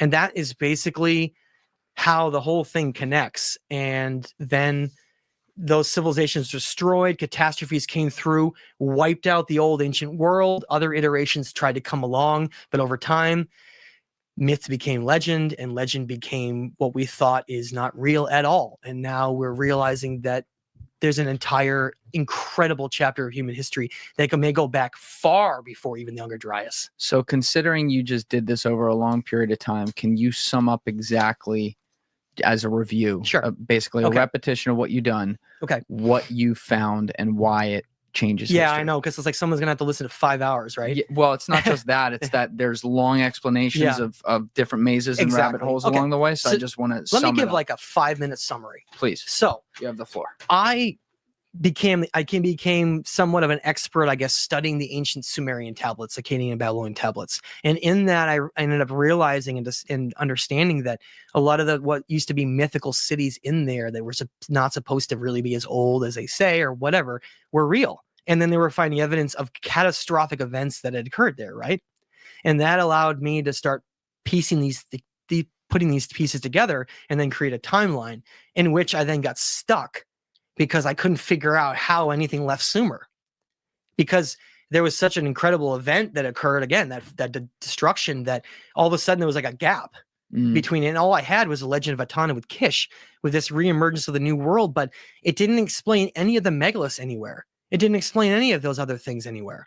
And so I was like, it was difficult. I was trying to figure it out. And again, these new discoveries in Eastern Turkey, what happened was, these brand new 5 to 9 year discoveries in Eastern Turkey are uncovering the remnants of what looks like a completely unknown previous civilization on Earth. And it's being credited right now falsely to the Eurasian civilization that's very similar to like the Hittites, which is just a later group that came thousands of years later. And what we're finding is that there's a direct connection between the ancient tablets of what happened to the Sumerian kings and how they really did land on Mount Ararat, and how there really was like a sacred bloodline that traversed and then basically emerged the civilizations of Lake Von, the Ararat civilizations, which at that point, a new chapter of human civilization seems to have started. And what I mean by that is sophistication seems to have come out of nowhere. And it started at Lake Von, though. And then those giant megaliths and precision seem to spread all over the world, and created the Great Pyramids of Giza, and then eventually gave rise to the ancient Athenian civilization that predated the Greeks, and then the Atlantean civilization out in the Atlantic. And that entire story seems to be interconnected by both new archaeological sites, DNA testing, as well as these ancient bloodlines that we're studying. Amazing stuff, man. Amazing stuff. I mean, it's so cool to me that people, you can get really interested in something as you did. I mean, you were interested in this for a long time, but you really got into it like 10 years ago, and you just kind of keep going down, using all the public resources available, connecting with people in the space as well to get more voices and information. And then eventually you're able to land on the right thing and track down something that, again, like when I look at stuff like this, it's like, even if you're 30% right about stuff, this is huge. Yeah, there's a lot, right. There's a lot there. And like people like to talk about like in an urban mythological type way about El Dorado or Atlantis or something. But these are potentially insanely advanced civilizations that have existed in places that we can see right now that we have no concept of in this world, where we've made all this innovation and all these things that are supposed to be able to help us look back in time. And yet we seem to just take the one definition of things and look back only a certain way. It's an amazing, amazing thing, man. Yeah. And I feel very lucky to have this in my lap, and I want to do justice and be respectful of their story, our story. I want to tell it in the way that's try not to be biased or trying to inject my own things into it. I think that the ancient people were incredible. And I think that if anything, we're trying to get back to them, not the other way around. And the way that I look at this is, look, these discoveries in Eastern Turkey around Lake Von are so new that it's almost hard to wrap our heads around how new they are, because we haven't had anything new like that found in a long time. And they're, again, 5 to 9 years old. And those archaeologists, thank you, Istanbul University, all those people. Yeah. You guys may not know what you're doing, but you are uncovering the missing link of history, if anybody from that listens to this. And I want to say that I'm in talks about creating a mini doc series or something with this. And I'm looking for funding and potential avenues to be on the first plane to Eastern Turkey. To Lake Von. That would be awesome. Yeah, I think you have to get out there. I need to get out to there, and I know exactly what I'm looking for, and I need to it's time. I feel like this is like the missing piece of our entire story that we've been trying to figure out. And I think that this understanding that comes out of this will forever change both our understanding of our past and who we really are in the future. It's heavy shit, man. It's really fucking heavy. But we always got to, hey, real quick, man, what's y'all thoughts on everything that was just said there? What's y'all thoughts on that? Yeah, I agree. He needs to go out there. If you know what I mean? It's better to be there. Especially if you know what you're looking for. Yeah. You already understand what you want to, and I think this was a year ago. So we gotta see exactly what he done, what moves he made. Free, what you got on it, man? He gonna need an army, because if they trying to hide this stuff, he gonna need somebody that's gonna be able to watch his back. Because I mean, a lot of times when these countries and these empires are trying to hide stuff, they literally would take people out that's trying to discover these stuff that they trying to keep hidden. So I mean. Well, some of it, and this is the crazy part about it. Some of it, so I believe they said earlier, Istanbul, the university, they kind of were the first ones to stumble upon some of this stuff, and now he trying to get there and say, okay, now y'all have stumbled upon it. Let me make some observations and look at some things to see what I can connect it to. And my only thing, this is public information now. Why would you want to stop that brother from doing it? No. What I'm saying is it's public information to Americans, but you talking about going to other people's countries and digging up stuff that they trying to hide. So now you got to deal with other countries. It ain't public information for them. You talking about two different types of worlds. So. Like you said, that university, they stumbled over it. That was an accident. They wasn't going out there looking for it. They stumbled over it. So they like, okay, they stumbled over it. We didn't hide it good enough. He's making it known that he's going out searching for stuff like that. They like, hold up, we ain't trying to let this stuff get out. We trying to hide this. So that's what I'm saying. When you start going in people's backyard and digging up stuff, you gotta be on the lookout, because a lot of times if it's something that they don't want to be found, they're gonna make sure nobody finds it. Or if you do find it, they're gonna make sure you keep your mouth shut. And Well, go ahead, Ty. I know, I thought you were gonna say something on it. No, I was gonna say yeah, that's true, and they'll be done threw his behind in some hole somewhere, picking up stuff that he ain't supposed to. So But what's the point of hiding it? That's my whole. What's the point of hiding it? we don't know. Hey, I mean, like, it's a lot of. It could be a lot of different reasons. I mean, it could show that another empire was in charge, and these people don't have the right to be running this country. It could be that it's biblical. They don't want stuff to come out that shows, or it could be the fact, like Cass said, that we have this hidden ability that we don't know how to tap into because it's been hidden from us. Now you letting it be known, hey, we have this type of ability to do things like this. They don't want you to know about it. So it's a lot of different reasons why they could be trying to hide it. I mean, it's the same reason why nobody can figure out who built the daggone pyramids. I'm almost certain it's somebody ancestors that know who built the pyramids. They just not letting it come out. We've been trying to figure out who built the pyramids for hundreds of years. We've been trying to figure that out. That's incredible. And go ahead, Cash. Now, since you brought up the Great Pyramid, if you watch Magical Egypt, which is a production of John Anthony West, it's like a series, but I think somewhere in that series, John Anthony West is over there, and one of his colleagues, which is like a great-great-grandson of some dude who knows everything about Egypt. So you got these families who pass down the knowledge, you know what I mean, secretly behind the scenes, so that the damn mainstream doesn't erase all the real history. You know what I mean? Like, they talk about the dude on there. He talks about who really built that motherfucker. You know what I mean? They talk about a lot about Zep Tepi in the first time and shit.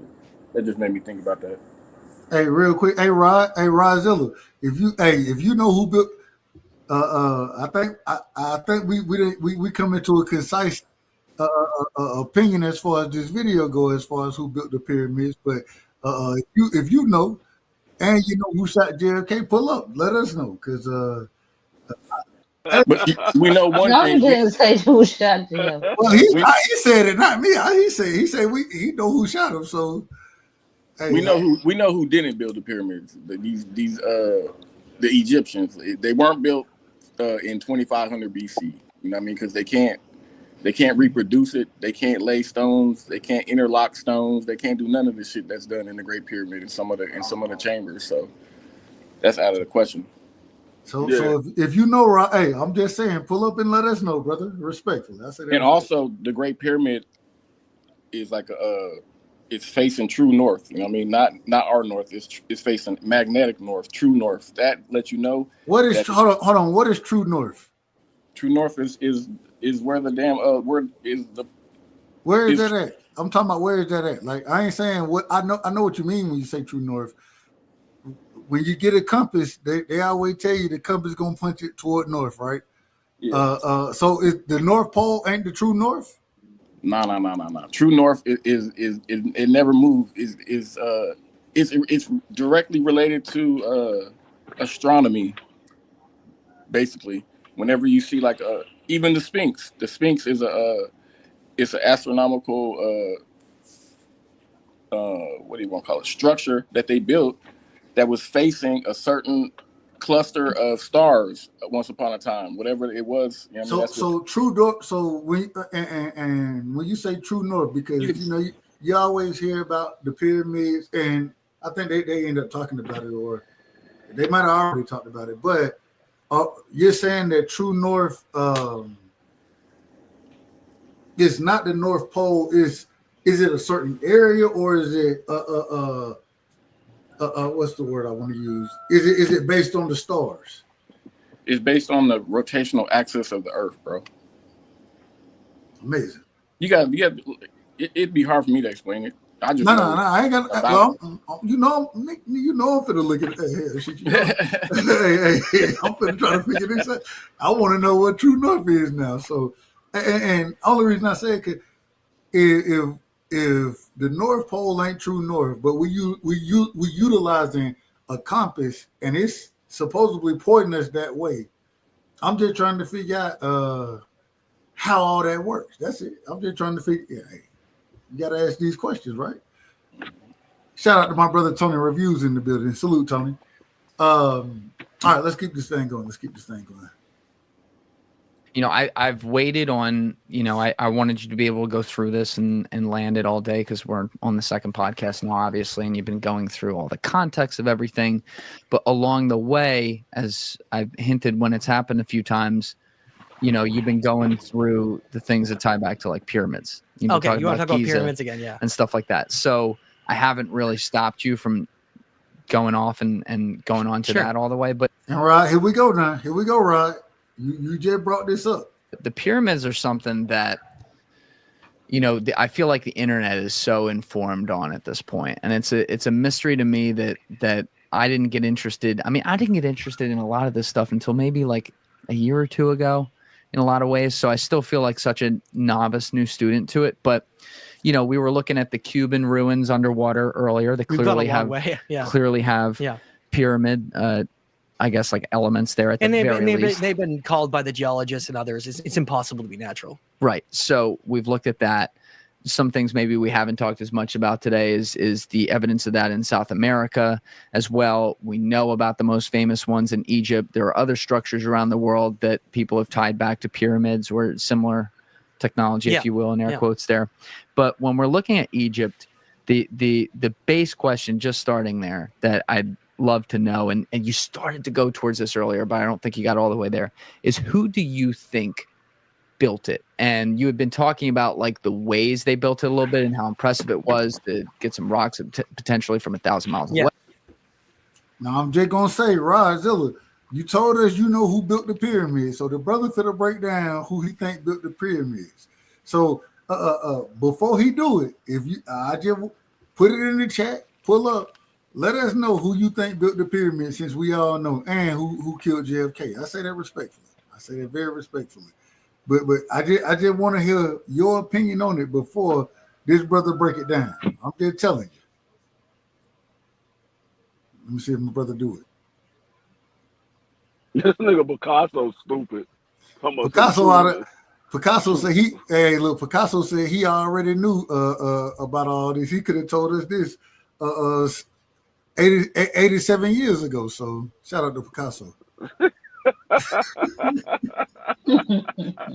Possibly the oldest living man we might know. Respectfully. Picasso was the one that laid the first stone. He ain't trying to tell nobody. All right. Hey, Rod, you ain't dropped it now. You ain't dropped it, so we gonna play it now. We gonna keep moving forward. Tony said humans built the pyramids. LOL. I ain't mad at it. Here we go. He finna tell us who he think. Way, but what do you know about that? And also if you can relate it to other research like what Ben Van Kerwick has done, or even like Graham and Randall, like what seems to be the possibility there? So the academic world in terms of the doctrine of history is so stubborn and so incredibly controlled that even with the revelations that the amazing Robert Schoch did, which, by the way, if anything, I feel like Robert Schoch and Bavall are actually the true pioneers, because what they did is the Graham Hancock and Randall Carlsons came right after them, because what Robert Schoch did is that he was brought there from Robert Bavall. I don't know if you know the story. No, Robert Bavall was him and John Anthony West were the first two. They were the pioneers of all this. If you want to know how this whole alternative history, lost civilizations, you know, I know where it started. It started with them, and I want to give them credit for that, because I think sometimes it gets lost. Because John Anthony West, what a hero he was. He's passed away now, but he was a great, great man, and what he was a genius. He was dating the Sphinx and the enclosure and the pyramids of Egypt so far back that even the dating that Graham Hancock and Randall are arguing wasn't even far back enough. The reason I say that is because there's a term in ancient Egypt called Zep Tepi.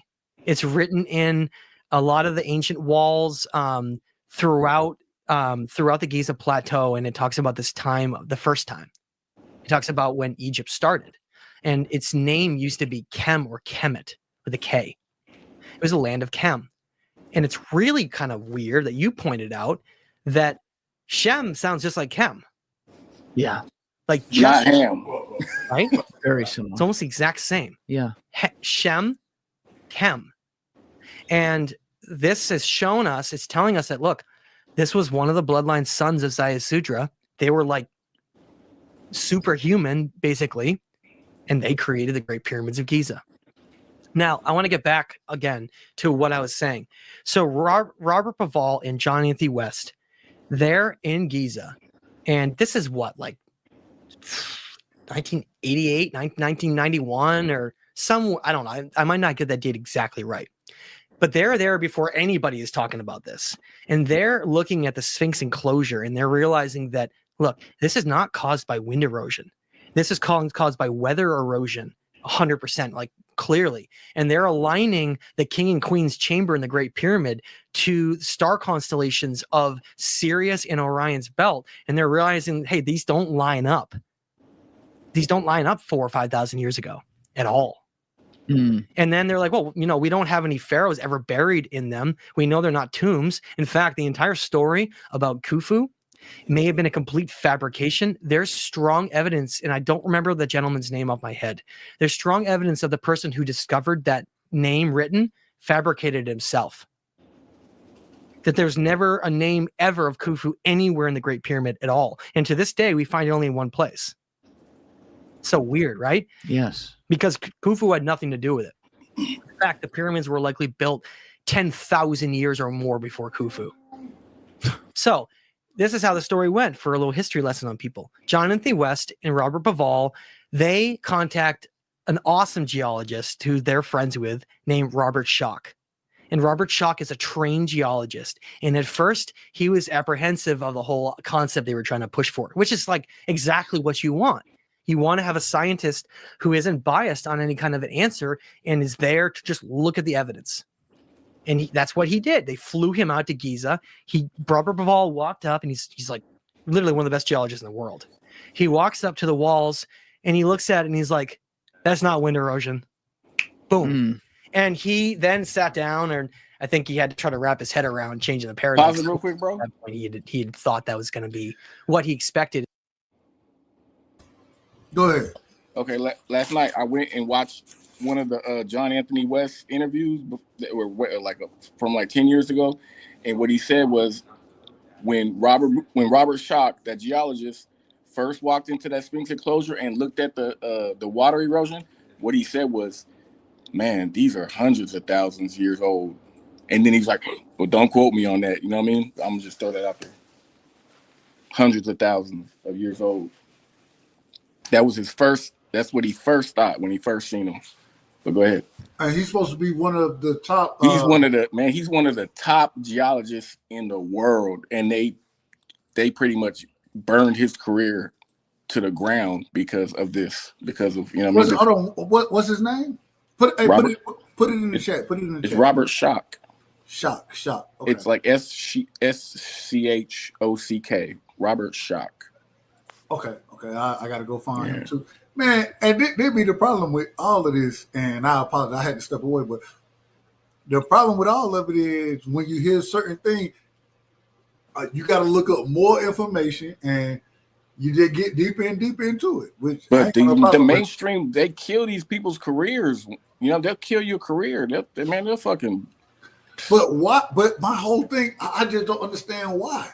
Because you don't fit the goddamn, you're not following their code. What they don't, these motherfuckers, like I said, they've created college courses, they've written books, they created a certain narrative that they want to keep going forward, and they're gonna fight that motherfucker tooth and nail before they let you overturn it, no matter what evidence you come with.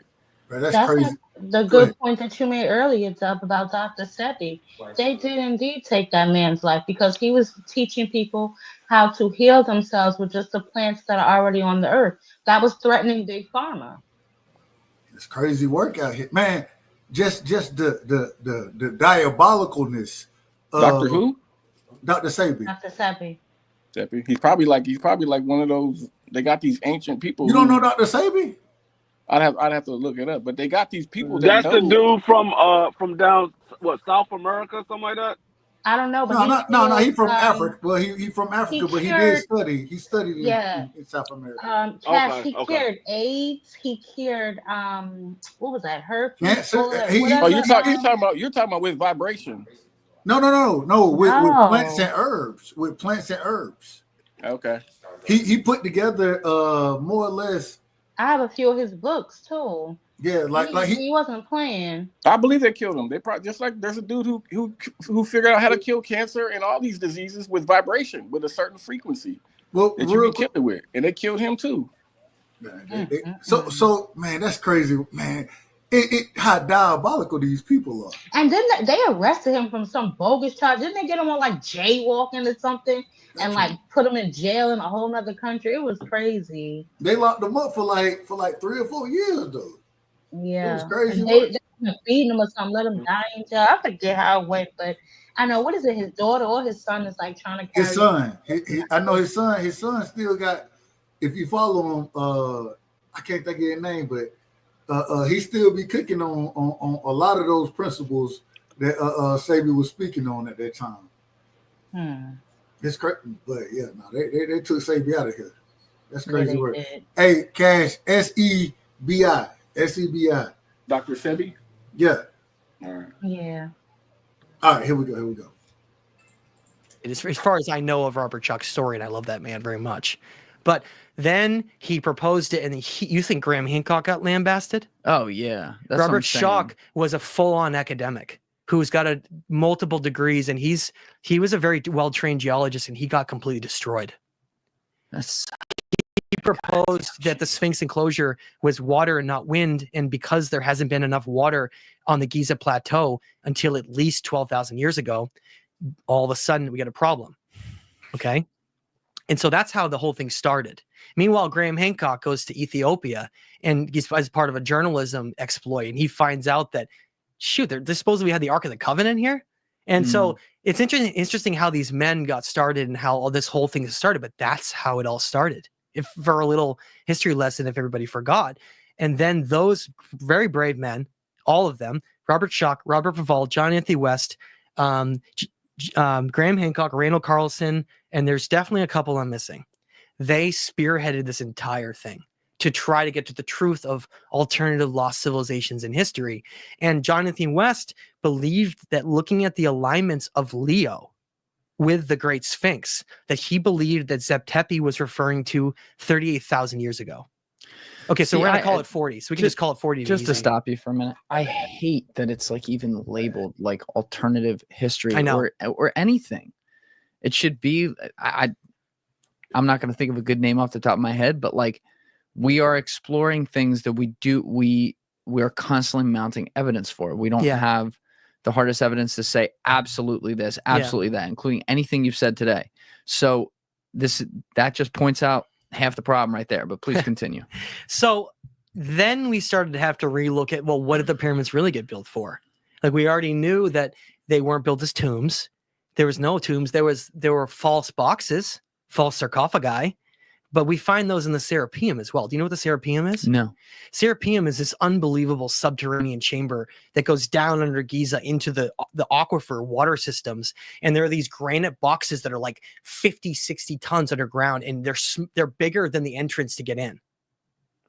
So like nobody has any comprehension of how they built them, how they got down there, what their purpose was. But we find this signature across Giza.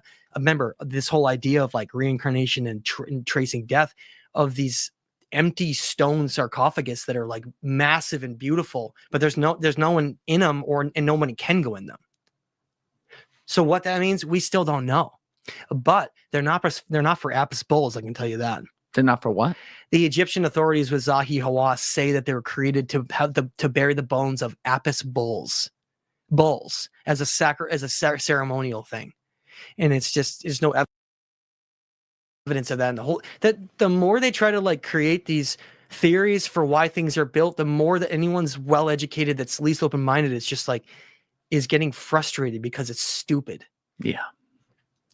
And so the Great Pyramids of Giza, they seem to have been built by this lost civilization that understood cycles.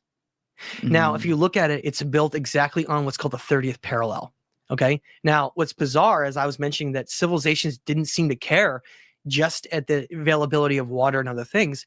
It was about energetically and being in this certain location. Now, the 30th parallel is an region of Earth that covers this line across above the equator, right?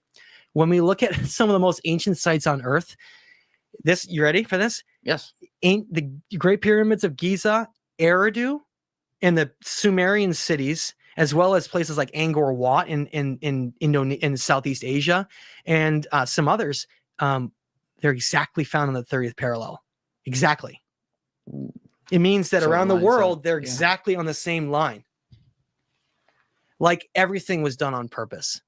Like everything. And how far back again is the estimation? And like I said, John Anthony West wrote a fantastic book called Serpent in the Sky. That's what it's called, right?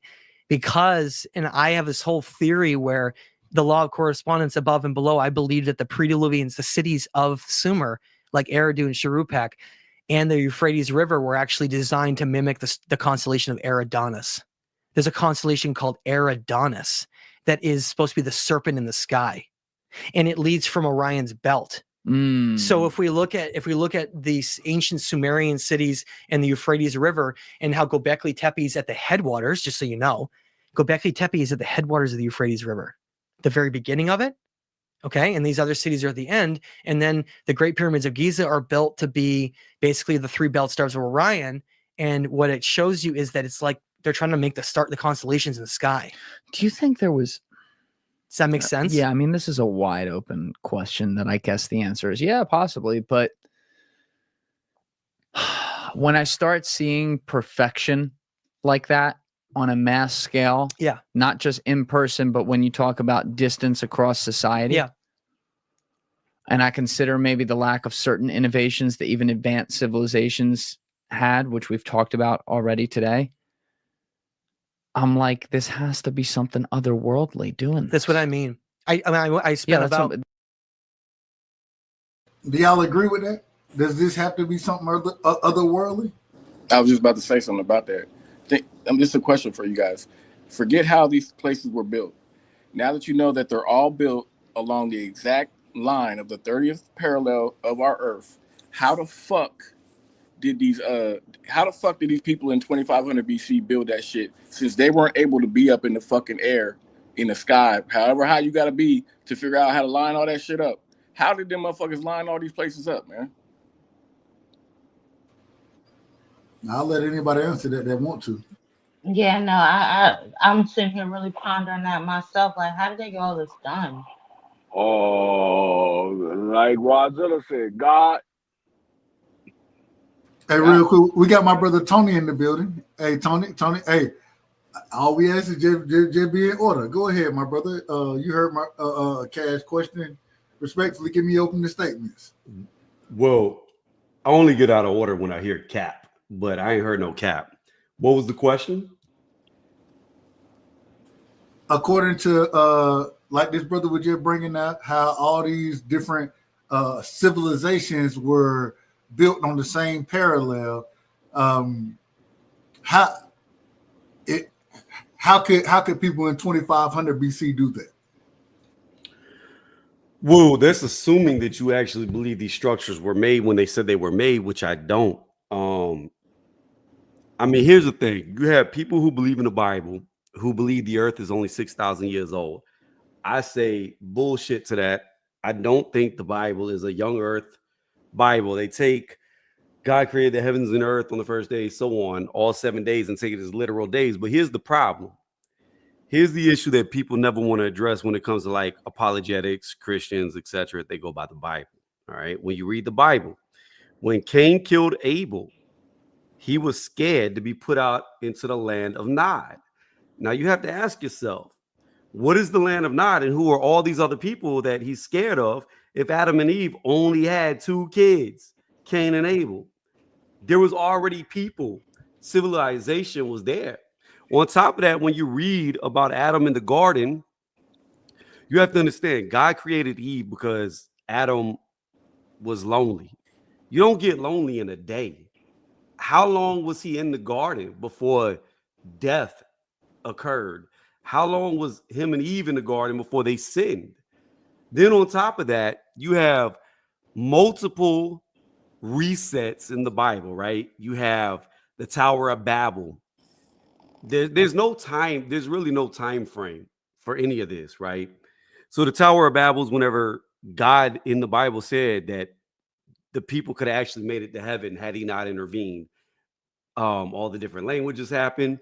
Then you also had the flood where damn near everybody died.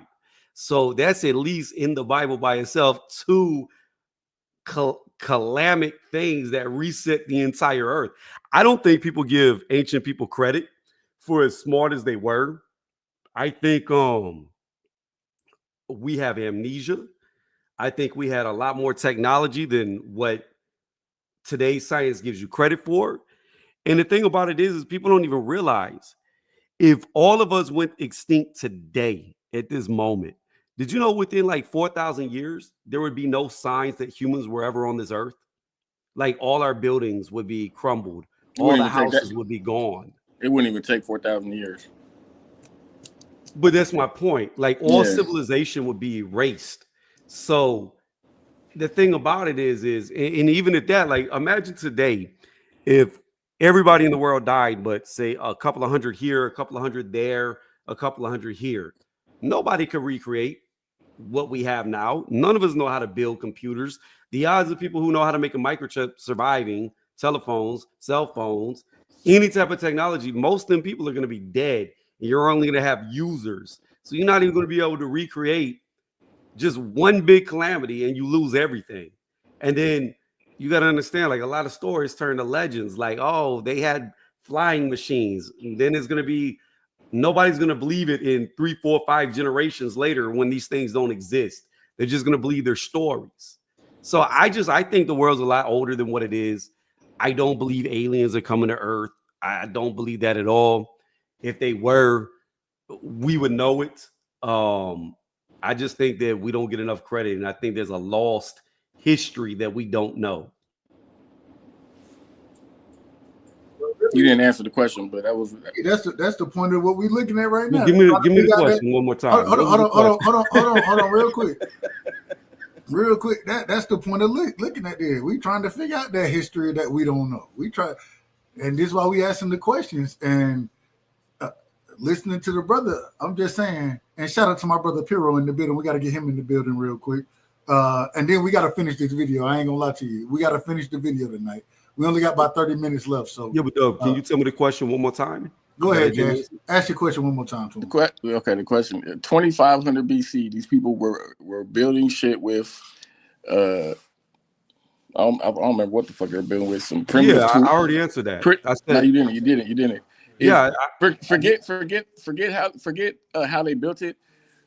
My point is, how do you line up all these megalithic structures all across the 30th parallel of Earth, not being able to be above the Earth, up like way above the Earth, to line all that shit up?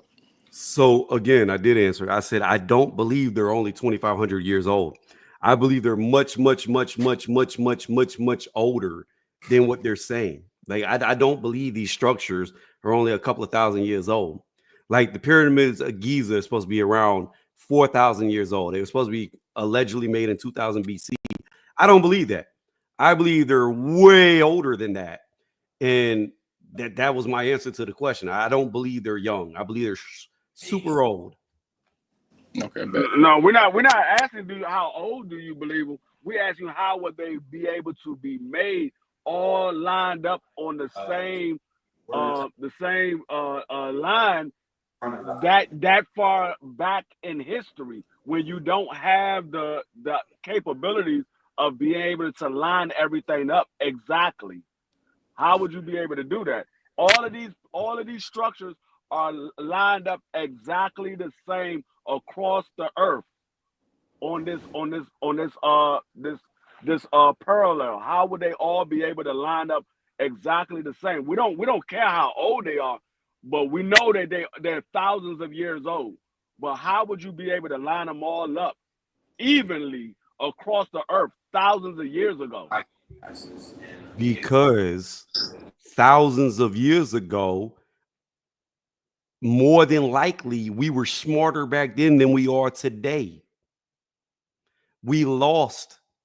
We have amnesia.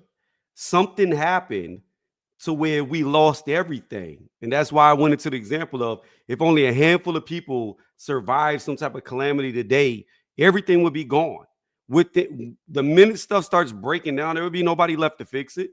And it'd be a complete caveman reset. I believe we built it. I don't believe people came from other planets to build it for us, because if they were coming from other planets, they would still be coming from other planets. It's just logically, to me, humans made it. We were smarter in the past. I think some people know it and they try to hide it, but I believe we built everything. We were just way smarter, and they don't want us to know that.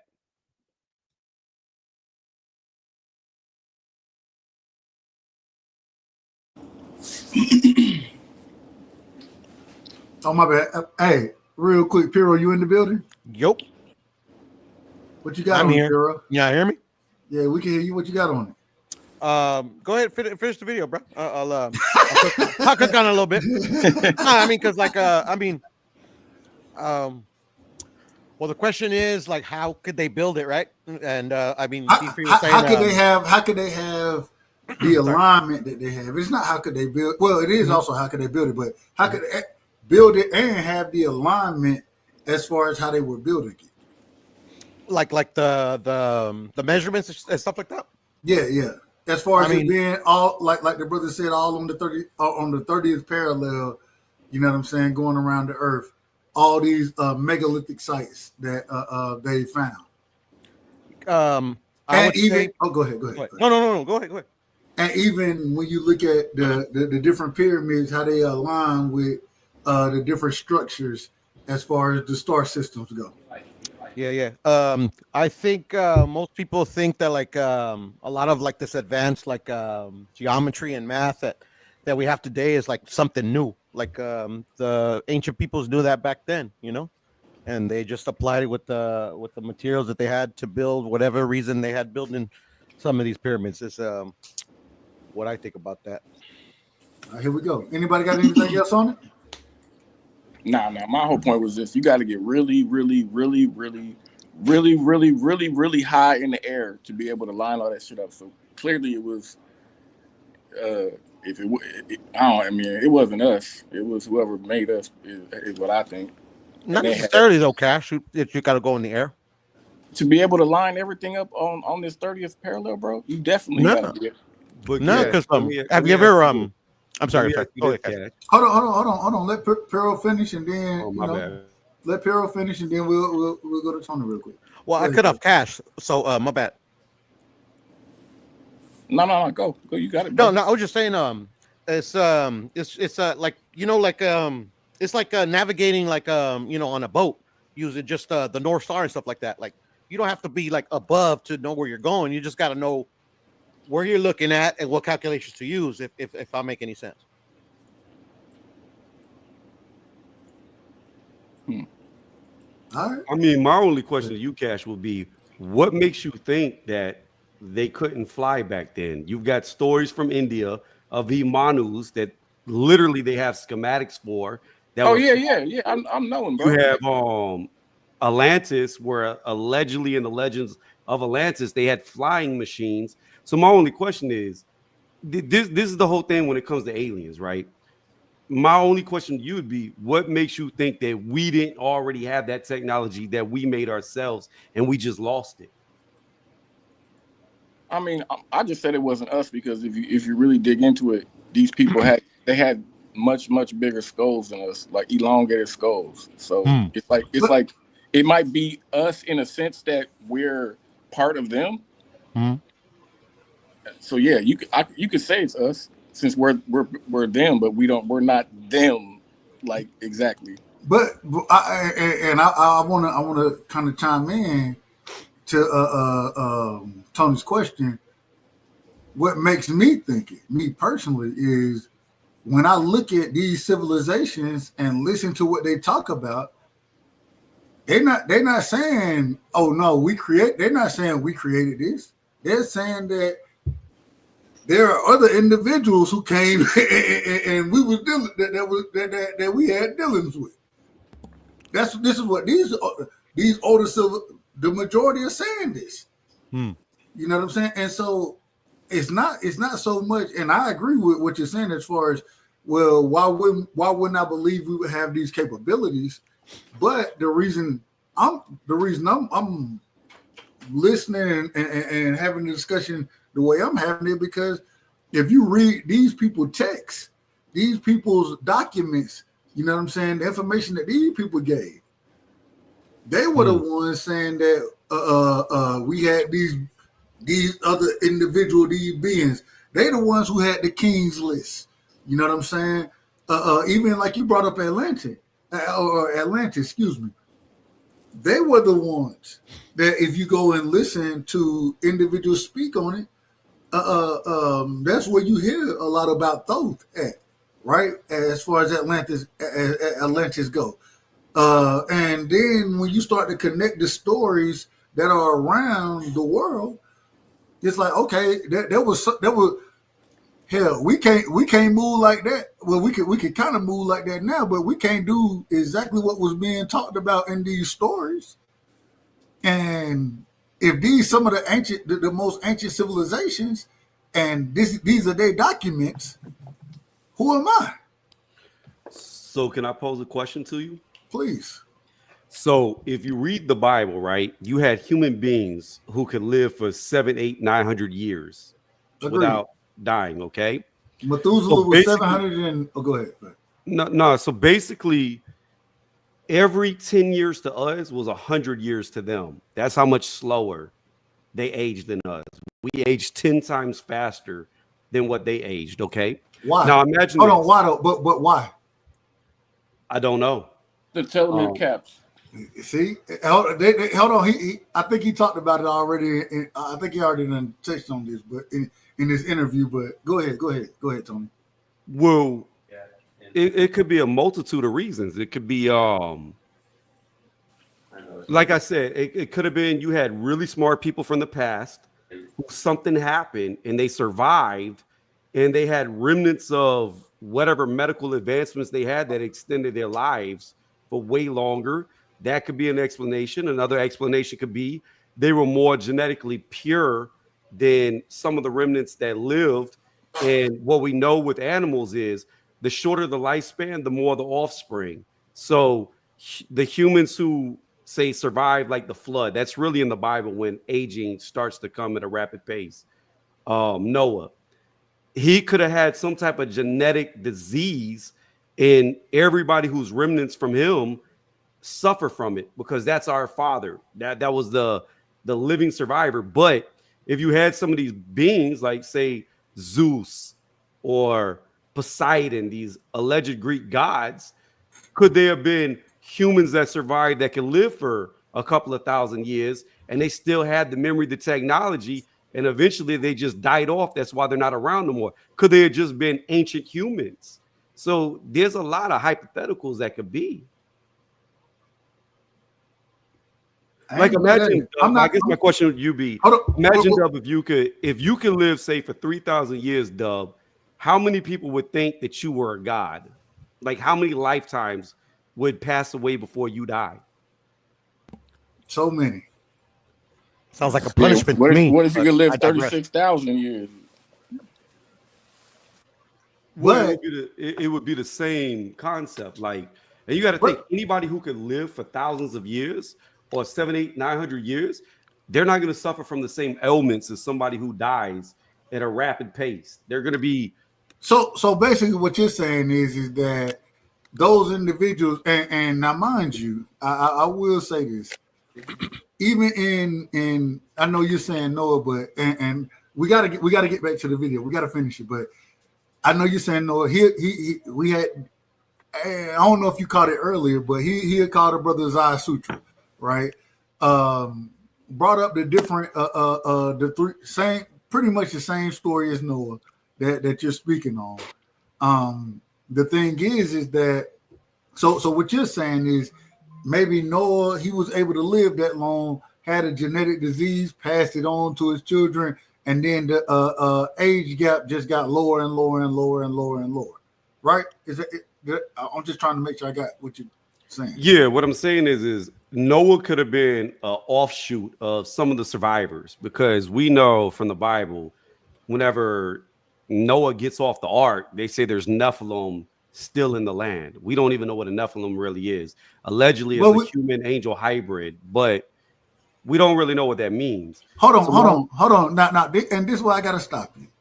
Because when you say we don't know what that means, you just told me what it is. A human angel hybrid, right? That's what the Nephilim were. The giants. Hold on, real quick. So first off, biblically speaking, were those people real? I believe whatever the Nephilim are, they probably were real. Okay, but well, biblically speaking, they're described as giants, correct? Well, giants and the heroes of man, yeah. Well, I mean, not that the flood came because of the Nephilim, correct? No. It did come to cleanse the lands? Well, it came to judge man for how man had fallen into sin. So it was a purge of the entire human race.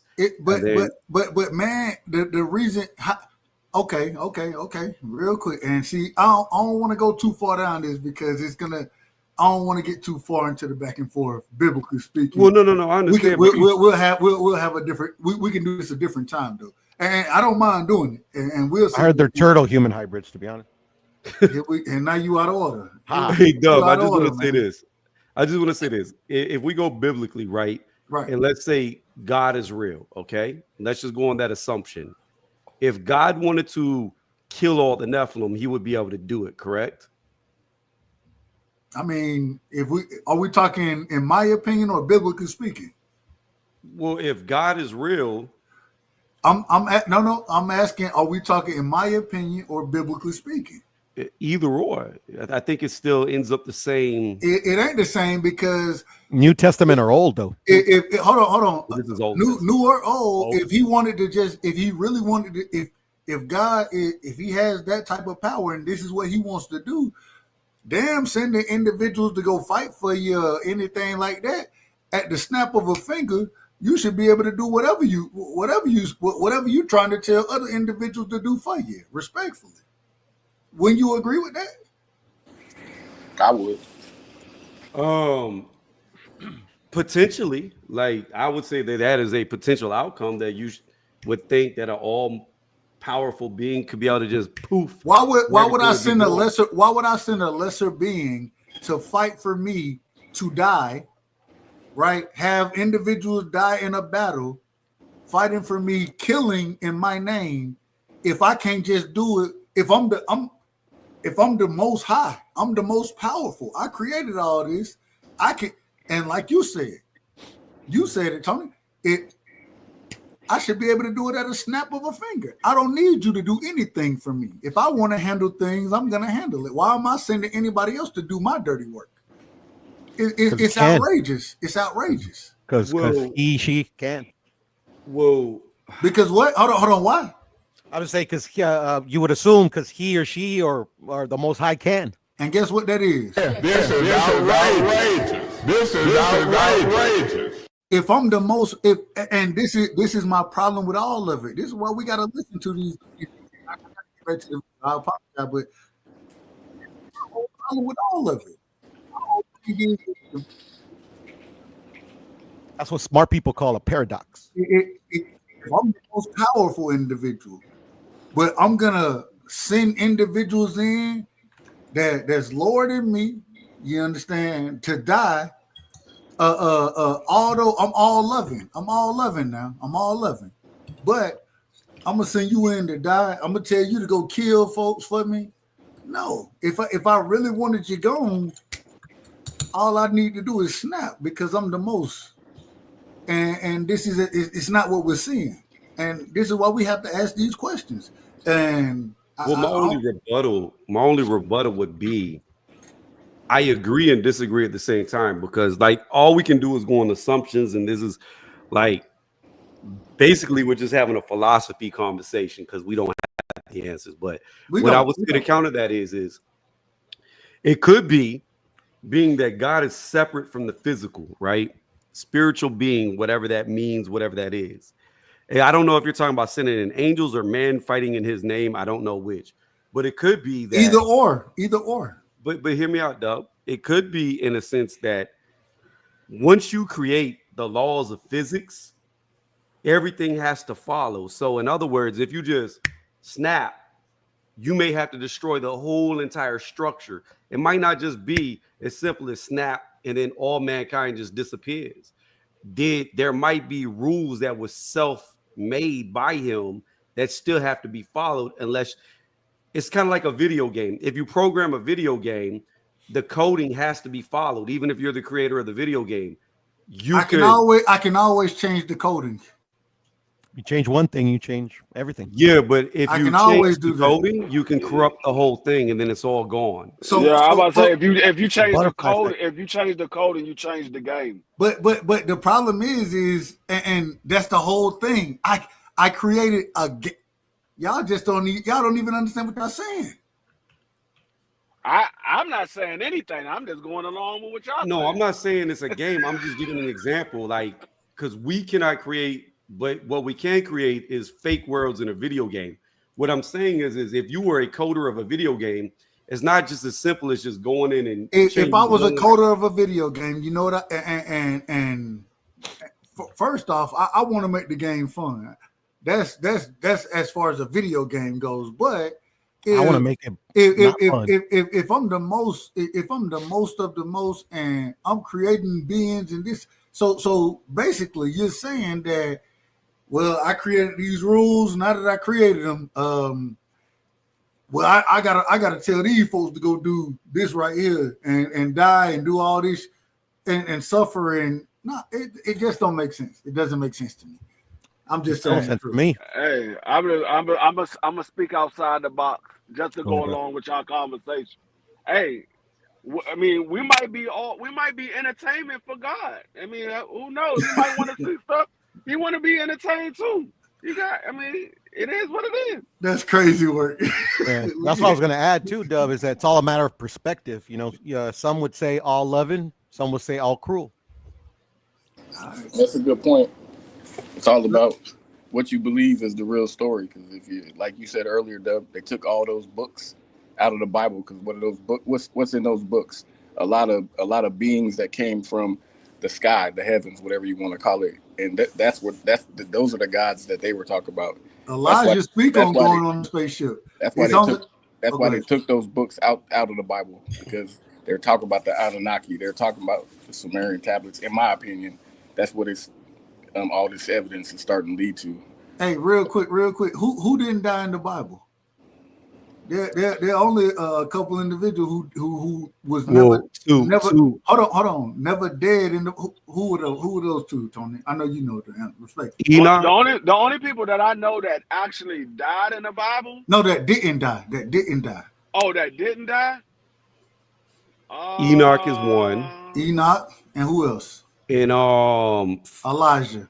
Yep, I was gonna say it was either Elijah and no, not only Elijah, but Moses too.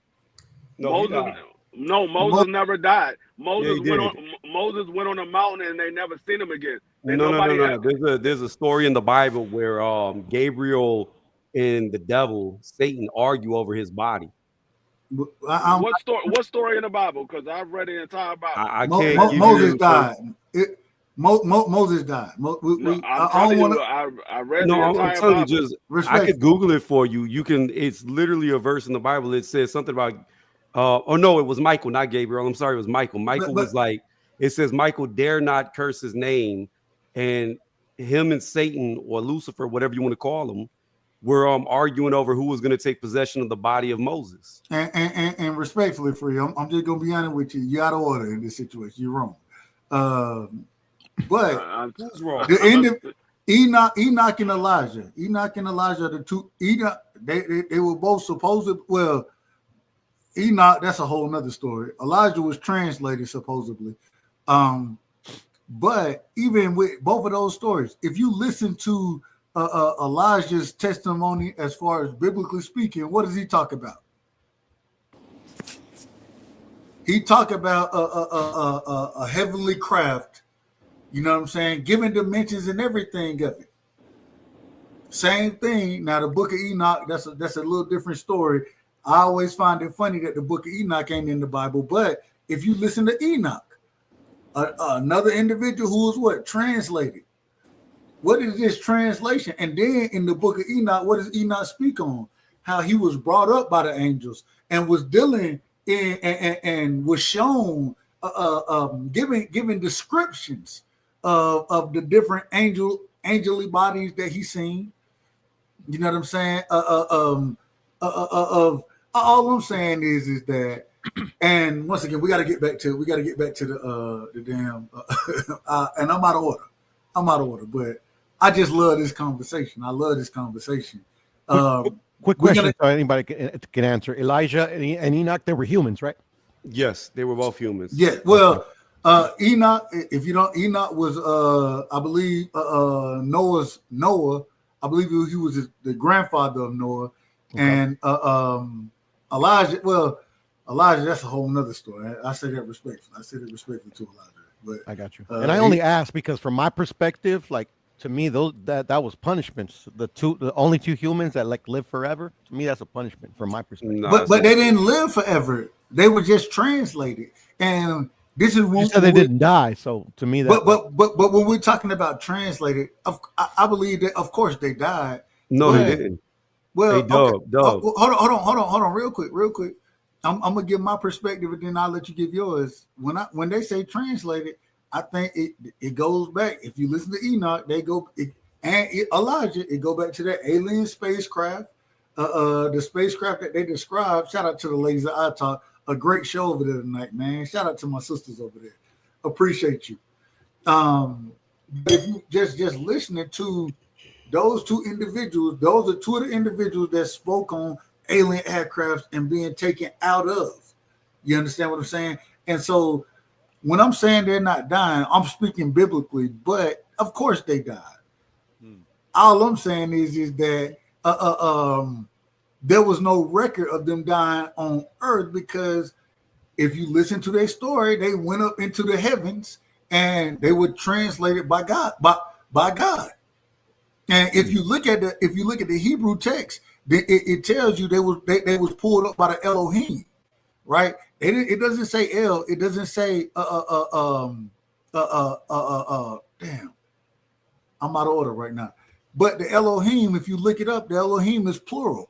It means the gods. And biblically speaking, they always say, especially in Hebrew, that Elohim means the angels.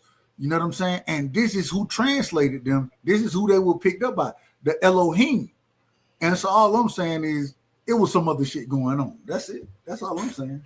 All right, really fast. What I was going to say is to answer the question about Moses' body, Deuteronomy 34, verse 5-6. That's where you can go cross-reference in the Bible where he's definitely dead. Outside of that, no, Enoch and they don't die. They come back in Revelation. So before Jesus makes his reemergence, they're the first two to come back on earth and preach. So according to the Bible, they never die. They're still alive right now, and they'll remain alive until they come back to profess that Jesus is going to return again. So that's in Revelation in the Bible. And that's out of order. How is it out of order? So you took you got it. I'm not even gonna argue that point. No, I just don't know how it's out of order if we're using the Bible as these two people who existed and we're going from. So you telling me these people who existed, and even having the conversation when you like you brought up about the sons and with Noah having a genetic disease that would cut down the life, but Enoch, and I will say, shout out, he was Noah's grandfather. Elijah was after their time. But you're saying that Enoch and Elijah are still alive right now? So I mean, we could approach this. we could approach this two different ways, Dub. One, if you want to go with angels or aliens, then yeah, I'm saying they're still alive, because if aliens and angels are one and the same, if they're synonymous, and they're coming thousands of light years. But you're arguing against aliens. No, I'm giving you both. I'm giving you both. Okay, go ahead. So my first one is going down your line of reasoning. All right. If angels are aliens and they're synonymous, then we have beings who can traverse the universe, okay? Literally thousands of light years, astronomical units, they can travel and they can survive it. So when you have a race of beings who have that much knowledge, then it would be very easy for them to keep something alive. But you literally argue against us when we said these beings. Hold on, but you argue against that, saying these beings. No, it was human beings. That's what you were saying. You said no. I understand that. I said I'm giving you both sides. Well, give me the other side, but you don't tell me what I'm. Give me the other side. What I'm trying to explain to you is you're using a book. No, give me the other side. Give me the other side of the coin is God is powerful, and if He doesn't want you to die, you're not gonna die. God has already shown you. So He can keep you from dying, but He gonna kill. He gonna send other folks out there. See, and this is the problem. You cutting me off before I can even finish because it don't make sense. Well, it does make sense. You just don't want it to make sense. Make it make sense. Because God has already shown you He has dominion over death. Why? How? Through Jesus. Jesus raised the dead with Lazarus, and He came back from the dead His damn self. So at the end of the day, God has already shown you death don't mean nothing to Him. If you want to go down, God is God, man is man. He's already shown you His dominion over death. It's irrelevant. You could be dead in the ground and He could dig you up and bring you back. And if you want to go down your way of technology, if you have enough technology, eventually you can defeat death through technology. So either way you want to go with it, it can still make sense. No, the reason it doesn't make sense is because if God controlled death the way you speaking on it, and I hate to, I really don't want to get into this, but I just can't let this go. I can't let this go. If He controlled death the way you saying it, then why would He send other individuals, lower beings, to be killed? Why would He sit there and kill children? Make sure you go in there and you kill. Why would He do that? No. And that's I'm gonna speak on that part right there. Go ahead. Because I don't think God sends anybody to do anything for Him. I think He allows things happen. He allows things to happen. I don't think He sent anybody to do anything. He has the ability to stop things from happening, but He can allow things to happen. Biblically speaking, God didn't say go in and first off in Egypt, God didn't send a plague through there. He didn't do that. There's a logical fallacy that's going on here. Here's what I don't understand. Hold on, wait a minute. You said that He did what? God didn't send. He didn't go and kill these folks with plagues. What's wrong with that? Hold on, man. Hold on. Did you say with a plague? I said the 9 plagues of Egypt. God didn't do that. That's not people. That's once again He allowing things to happen. What? He allowing things to happen. So he didn't send the plagues. He didn't send the plagues. Listen what I'm just saying. You said, why would He send people to do something for Him? Hold on. I'll get to the people. I will get to that as well. A plague is not people. No, that's one of his acts that He can put on the land to destroy the land. That's one of His acts that He can do to destroy the land. But I think there's a fundamental issue here, Dub. You keep trying to put man on the same level as God, as if you have the right to exist because you exist. You don't. Here's the thing about it. If God wants to wipe you out and your entire family because He doesn't feel that you're with Him, there is no wrong in that. The problem is you find wrong in it because you think you're on the same level as God. You're not. If I create stick figures and I want to crush them up, I crush them up because I created them. They're not on my level. We are not on the level of God. So what you're talking about is like the Canaanites, when he told the Hebrews to go in there, kill the men, women, and children who stood against him. What's the problem? I don't see a problem with it. That's it. Hey, the most loving individual that you know, that's crazy work. That's crazy. From your perspective, though, that's crazy work. From your perspective. I don't understand. Where do you where you do you no, think? No, you got it. You got it. I understand. No. Hold on. Real quick. Only reason I got it. You got it. No, it's not about me having it. Why do you think God needs to love you? Why do you think God needs to love you? He's not the most loving. I have to ask it again. Why does God need to love you? Hold on. He's not the most loving. I would say God is love. It does. Hold on. See, him being hold on. Wait a minute. loving- Hold on. God is. Hold on. No. Wait thing. a minute. What'd you say? God is love, right? Yeah. Is God hate? No. I disagree with that. Let me ask you a question, Doug. When you kill a fly, do you hate that fly? I didn't create the fly. It's irrelevant to my question. I didn't create. If you step on an ant, do you hate that ant that you I didn't step create on? the ant. I didn't see. What you're missing in this whole dynamic is we're talking about, and you're trying now. You're trying to put me on the level of God. No, I'm not. No, hold on. What you're missing is I didn't create these things. This is the most powerful individual, right? Correct? You're missing my point. Hold on, no. Answer the question. Yes, it's the most powerful. Yes, he's the most loving individual, correct? He is love. There's a difference. All right. Hold on. Does he hate? No. Okay. So if I'm love and I don't hate, and this is the being that I created, why would I want it to die?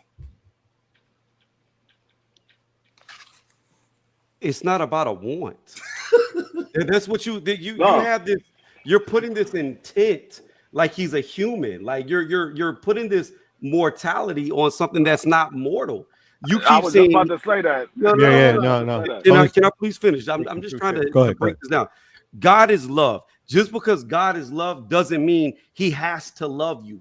God doesn't have to do anything. It is your job to love him. If you choose not to love him, then he turns his back on you. It's not that he doesn't love you. It's not that he doesn't. Hold on. He's the most high. He already knows what I'm gonna do when he created me. He knows everything. And so if he knows everything, why would he even give me the chance to turn my back on him so he can hurt me? Why would that even be a possibility if he's all? It doesn't make sense. Because the shit that you're talking, I mean, it just doesn't make sense. It makes perfect sense when you think about it like this. Just because you know the end of a book doesn't mean you wrote the book. You make your own. You make your own decisions. God doesn't make you make it. He just knows what you're gonna do. You did it yourself. He didn't do it to you. No, he created me, right? So when he created me, he knew what I was gonna do, right? He created me and knew what I was gonna do. But what you don't understand is you are a piece to the puzzle that has to be there. All right, there we go. What about your creation, Step? Hey, all I can do, I can't tell you what my creation, my son, I can't tell you what he gonna do. I can only be the best father I can be to him. That's all I can do. I just but that's what I'm saying. Do you realize? And get what? Because I created him, I would never wish anything negative upon him. Matter of fact, I'm gonna do everything to make sure that doesn't befall him. That's how I would treat a individual that I created. That's what I would do. He does the same thing.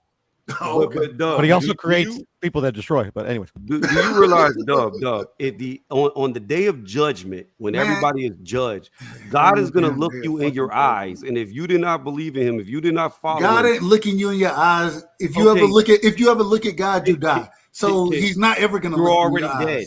You're already dead during the day of judgment. It's over. Yeah, my point is this. Hold on. The Bible don't tell you if you look at God, you die. That's in your human being. But your soul never dies. So man, you guys are letting this book control your thoughts, okay. man. Maybe I'm you not. ought to just sit Can I back, please not finish the caring. point? Like he Can I don't please care all I whether want to do you is finish die the or point. you live. Shit. Like, All I want to do is finish my point. On the day of judgment, you're already dead. So that's redundant. You can't die if you're already dead. Why would I even have to be judged by the individual who created? Why is he judging me? Everybody is getting judged on the day of judgment.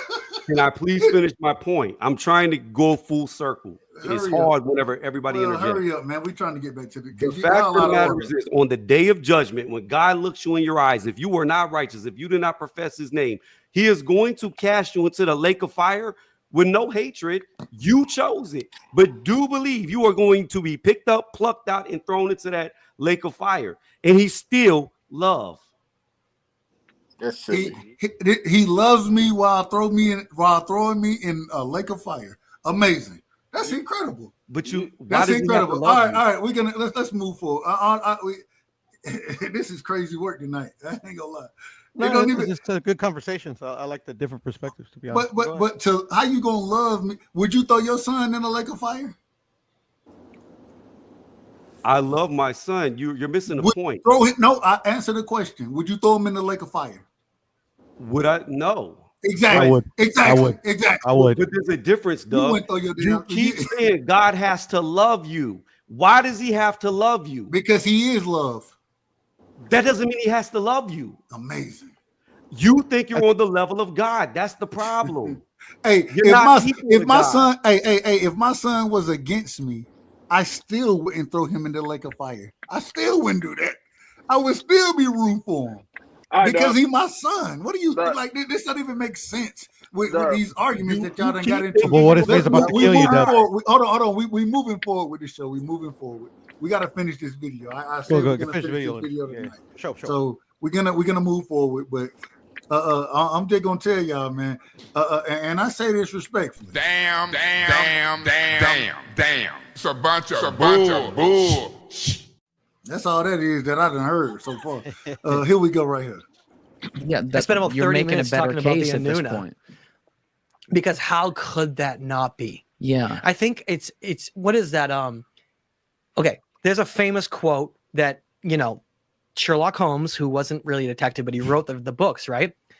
I love that quote he says because I use it in all my last two books. He has this quote in there about when you're trying to figure something out. Do you remember this? No. His famous quote is, can you pull it up really quick? I don't want to butcher it. Just look up Sherlock Holmes quote. His name is not really that. Sir Arthur Doyle. Sir Arthur Doyle quote about what? I want you to read it really quick because I don't want to accidentally say it wrong. Sir Arthur Doyle, just say his quote. It's the most famous quote in history. It's elementary, my dear. Remains must be the truth. It's I think it's have mediocrity knows nothing higher than itself. Just type whatever remains must be the truth. Yeah. So and okay, you want the quote? Yeah. Please read it because I want to make sure I don't get it wrong. Let me pull it over here. Yeah, I think it's one of the most profound quotes ever said. When you have eliminated the impossible, whatever remains, however improbable, must be the truth. Thank you. So what you just said, it's so hard to wrap our heads around what the Anuna are and what they could be, or even just what the influences that gave rise to any of these civilizations were and the knowledge. At the end of the day, I have to admit, it seems impossible. It's purely just humans with no influences.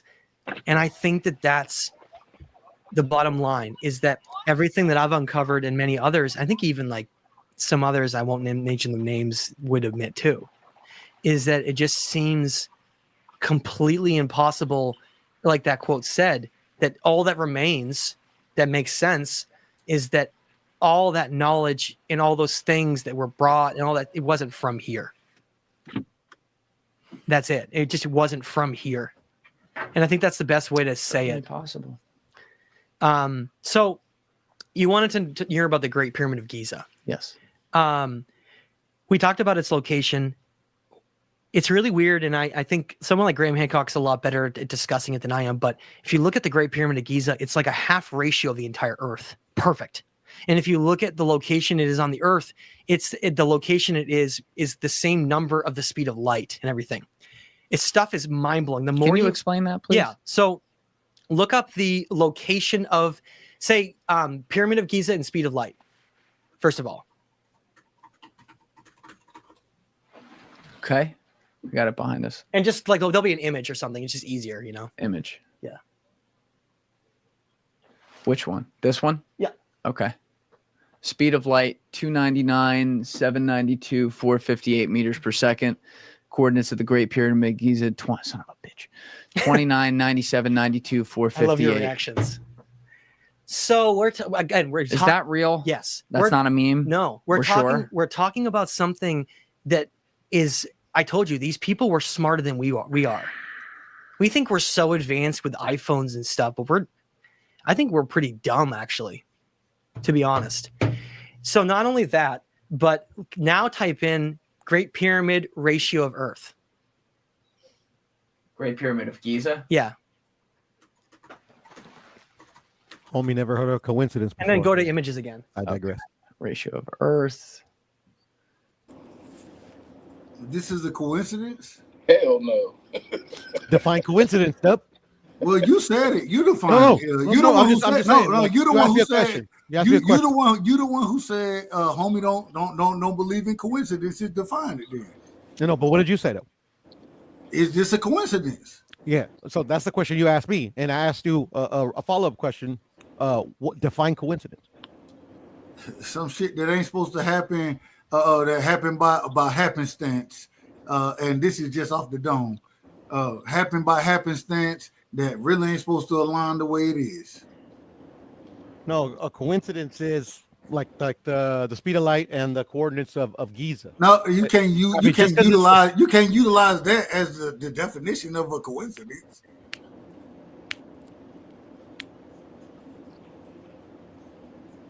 Hello? I don't know. I'm just waiting for you to finish. You can't utilize what that man just said. You can't utilize that as the definition of coincidence. You got to give me something outside of that. No. Yes, you can. All right. Yes, you can. That's literally the definition of a coincidence.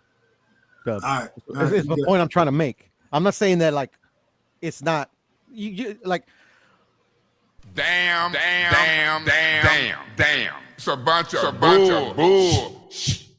That's why I wanted to make this point to Cash earlier. But it's cool. You guys went into something else. Like you guys asked me like how they did because Cash was saying they have to get really, really high to get the exact measures, blah blah blah. And then I gave mine, like my perspective of how you could use a navigation or whatever. But what I wanted to say is that even though that's what I believe, that's one of the methods of how they could have exactly mapped these coordinates or whatever. I also don't me personally. I'm very open-minded and things I don't know. So literally, if I'm bringing a scenario or a hypothesis, it's not me trying to say Cash is wrong. I'm just saying I'm open to everything, especially stuff that I don't know. If that makes any sense. Go ahead, Cash. Huh? All right, no, Cash said he ain't got nothing for that one. No, I'm just saying. I'm it could be a coincidence and it could be something more. Is what I'm trying to say. But instead of defining, I define coincidence. Define coincidence first, and don't use what they're saying. Oh, this is the definition of coincidence. No, what is a coincidence? I mean, that's literally what the definition is. But no, it's not. It's not. It is. It's not at all. All right, give me a second. Don't look it up. Just go ahead. Start it. No. Now I have to look it up because literally, no. Just tell me what you think. Just tell me what you think. Just tell me what you think, bro. I told you I went. Can I answer it for him? Go ahead. No, you can't answer for him, man. Why you got to answer for a grown man? Anyway. Well, I give you my definition since it's you so hard. For a grown man either. My definition of coincidence is a series of things happening at a specific time. That's a coincidence? Yeah. A series of things happening at a specific time. Shit, we all a series of things. We all jump on this live and it happened at a specific time. We coordinated it. We coordinated this. We coordinated this. That's a coordination. It's a correlation. If you call people and you say, "Hey, I'm doing a live at this time, jump up."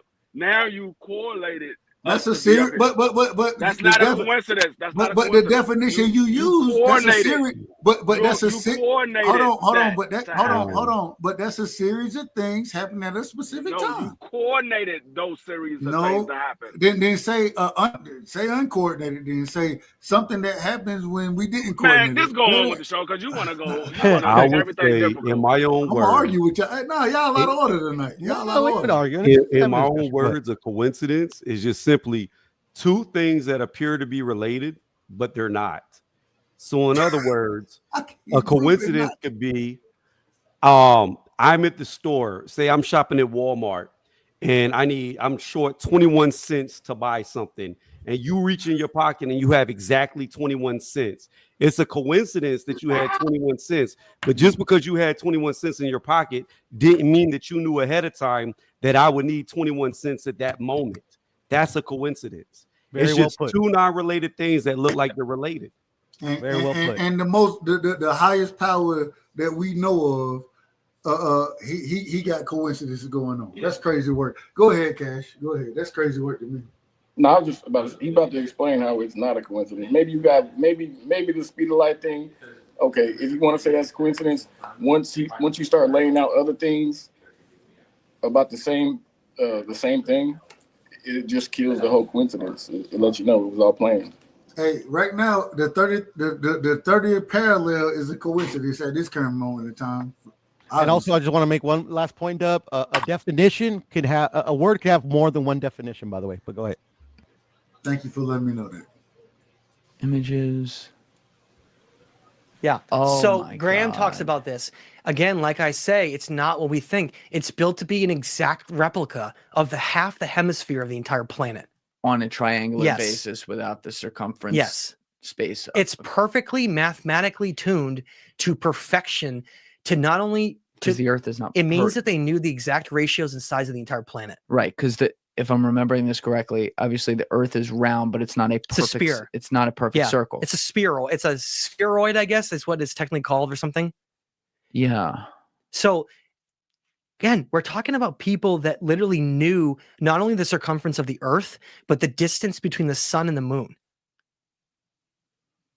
Oh my God. So they designed a structure to literally mimic the cosmos to be in the precise location of the Earth that I believe had two functions. First function is I think that if you look at something like the King's Chamber, it seems to be this, and everybody that goes there that's spiritual says the same thing, seems to be this incredibly energetic, highly conscious place that if you go, you have like profound experiences. Everybody says that. Okay? Everyone. And secondly, it seems to be because the three stars are mimicking the three belt stars of Orion, and it's in that specific spot on the Earth. I have nothing. The way that I can describe it is they seem to be somehow either manipulating or balancing the energy of the entire planet, like the magnetosphere of the planet. Because underneath the Great Pyramids of Giza, we symbolically, or are you saying literally, like energetically? So the reason I say that is we know that water is a superconductor of electricity, right? Underneath the Great Pyramids, we find all three pyramids are built specifically on a place where the aquifer water systems came up and interacted with all the sacred geometry and like all these different things to create like a harmonic balance of energy there. So perfectly that not only that, but it's based on like our entire planet and the ratio and distances from the moon and sun. They seem to be creating some kind of a system to... All I can think of is to try to prevent their entire destruction. That's the only thing I can think of, is to somehow have like a management energy potential technology or something to be able to balance the magnetic poles of the planet, or at least the energetic balance of the planet. Yeah, I assume I'm going to put this on the screen. I've seen like this meme where it shows the pillars. Hey, you know what? Go ahead, Free. Hey, I kind of agree with what he just said, because if you really think about it, go back and think of the Indiana Jones movies, these these other type of scientific movies, they all deal with a pyramid that has energy in it, and it's almost like they already knew, but they didn't tell us about it. But they put it in a movie. No, they did put it in your face. They did put it in your face. So Yeah, so I kind of I kind of agree. It might have something to do with the reason for the planet being the way it is. It kind of ties in. If we are hypothetically in a binary star system, and this star that we don't know of that's way far away, when it comes perihelion and it interacts with our sun and it causes crazy ass catastrophes on Earth, because once upon a time Antarctica wasn't frozen, so that means that pole shifted. So maybe they had some way of controlling the pole so where it doesn't shift. Kind of what it makes me think. I'm still trying to figure out what actual north is. I ain't gonna lie to you, Cash. True north. True north. Excuse me. I'm still working on that.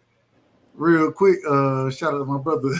He said, "Hey, who you think?" Hey, shout out to Rod.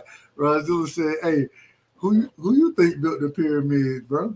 But that all ties that ties into the binary star system too, because something has us on our precession is caused by something is pulling us, is pulling the Earth. That's why we're on this wobble.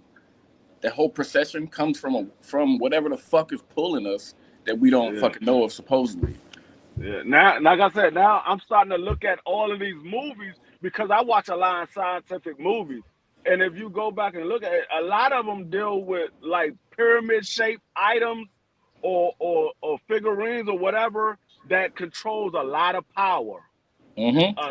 A lot of them does that. And I'm like, I never paid attention until just now. You never heard of it kind of makes sense. You ever heard of the Bosnian pyramid, bro? No. There's this huge ass pyramid that's covered with land in Bosnia. It's the Bosnian pyramid. They didn't even know it was a fucking pyramid, but people go there, and it like somehow it heals like certain diseases or ailments that they have. So literally, there's energy being created in these pyramids. You know what I mean? They have a Still, feeling, even when they're not active. Cash. What's that, bro? And you mean by land, you mean like vegetation and stuff like that, right? Like the Earth has grown over the pyramid. You know what I mean? Yeah. Because I know they have a couple in Mexico. This motherfucker is huge, though. It dwarfs the Great Pyramid. It makes the Great Pyramid look little. Yeah, I've heard of those. And Cash, I had a question for you, and for the rest of the panel. Instead of like who built the pyramids, why did they build them? Like, what do you guys have? Well, he just told you. He just told you. He just said it. It has something to do with the Earth and the rotation and the way that is here. It has something to do with the Earth. You know, I got my own theory on. You know, that's what I meant. That's what I meant. You guys, like they used to have hundreds and hundreds of obelisks that around Egypt. So to me, the pyramid was some kind of crazy ass machine, a power source that created superpower, and then these obelisks like distribute the power around. You know what I mean? Around like type shit. It could have had a bunch of different functions. You know what I mean? Actually, yeah. No, I feel you. No, and that's what everybody believes, like on the panel, like generally, that's what they're. Well. This is the thing. The thing is so, I think that could be and my whole thing when I look at it, when you look around the Earth, you know what I'm saying, with them all being on the same parallel, or a lot of these structures, not all of them, because there are structures that aren't on this parallel. I want to say that, but at the same time. I think that it did have something to do with as far as power goes, but it also had something to do with like he was saying, more or less balancing, because even when you look at where certain how building layouts, and once again it goes to me being a quote unquote conspiracy theorist, but building layouts, city layouts, where the Vatican is. When you look at it, ley lines, all of these type of things, it all deals with energy. And so in this situation, I think that with these being some of the oldest buildings that we know of, it was first off, yeah, they used it as power sources, but what they did was they built cities around these structures because these structures were there to, like you said, balance balance the atmosphere, balance the globe, whatever the terminology you want to use. They were all used for balance. That's why they were all put on that 30th parallel to but then also, if you look at the other structures where they're built at, if you look at ley lines and those type of things, you see megalithic structures on different ley lines, different like you see them, and I think that more or less these individuals, what they did is they built cities around these structures. They built cities around them, and so and if you listen real quick, if we were to go back, and I know you listen to it free, but the same way they talk about the Aztecs, the Mayans, you know what I'm saying? How they were building. You're building these megalithic structures. They're the generator for the cities that I'm building around them. Also, go ahead. So if you go ahead, bro. No, I was gonna say, so basically what he is saying, if his theory is correct, basically what he's saying is if somebody destroyed the pyramid, it's going to destroy the earth. But the problem is the way the pyramids is built, you can't destroy them motherfuckers like that. Drop a bomb on them if you. But the pyramids aren't active right now. But if you read the Emerald Tablets, Stowe said he built the Great Pyramid, and he built the halls of Amenti are supposed to be underneath the pyramid, and he said that he got his rejuvenation chamber down there. So shit, the pyramid might even power his rejuvenation chamber, and it also might play a part in keeping people alive longer. Hey, if you you know can what's so harness crazy? if you can harness the power of the earth, or the earth power, or whatever earth energy is, if you have the capability of harnessing that, maybe that plays a part in extending your life. Y'all ever seen The Mummy? Yes, what did they do in The Mummy? Yeah, I saw the movie, The Mummy. The movie. What did they do?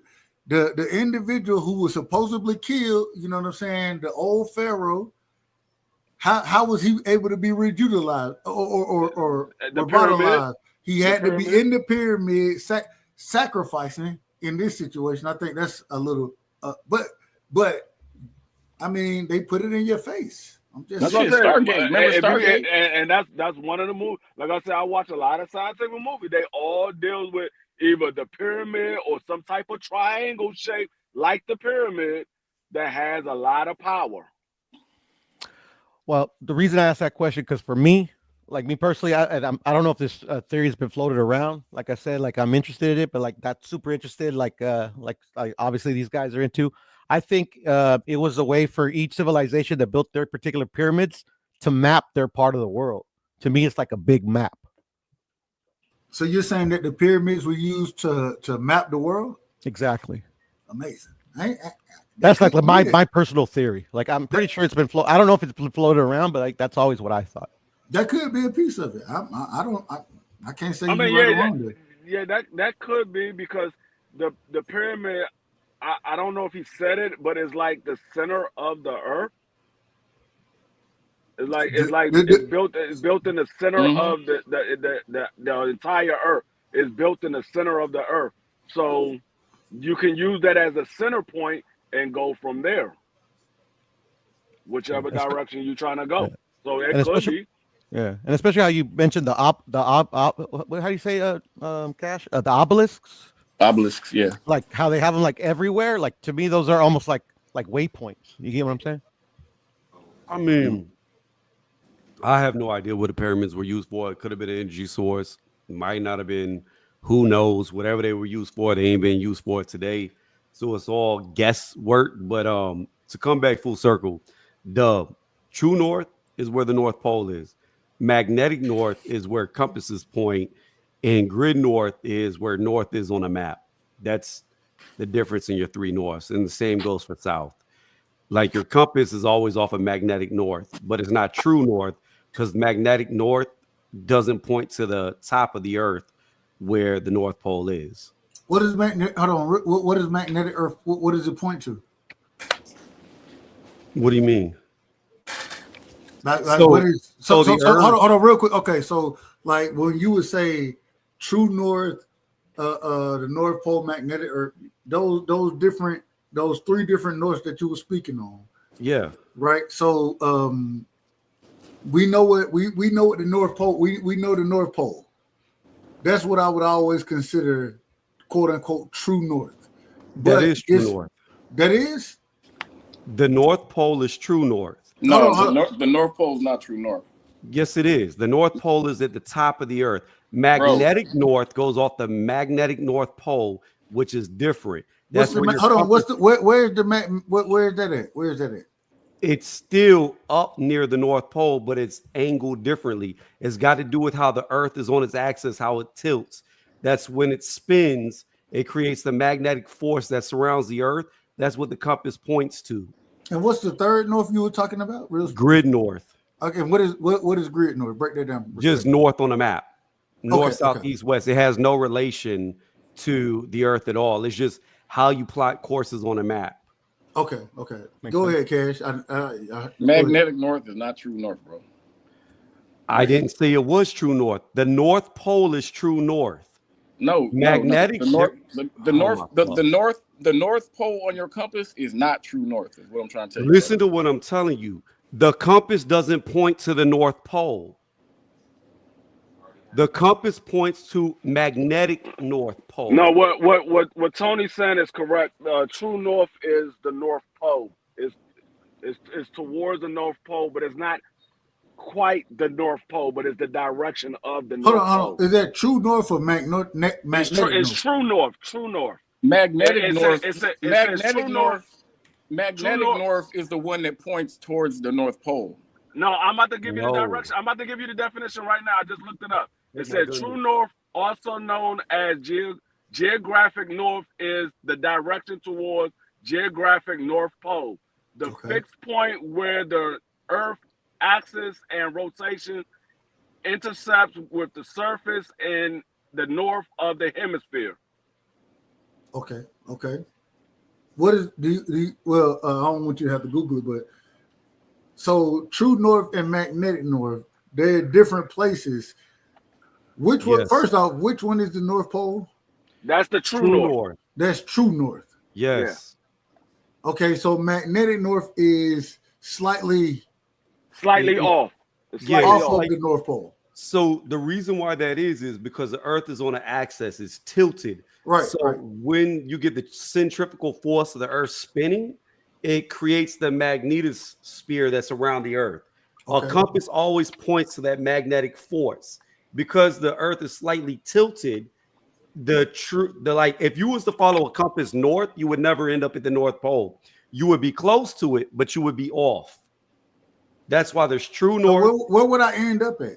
You would end up in the same area, but you won't be at the North Pole. That's why it's called true north, because that's the North Pole, and it's called magnetic north because you will be in the area of the. But how much does it? So okay. I don't want to. We'll come back to that because this is a little different for what we're talking about. But hey, I don't understand you're not getting what we're saying. Like if you I understand. I understand. But the questions that I'm gonna have are gonna lead into something different.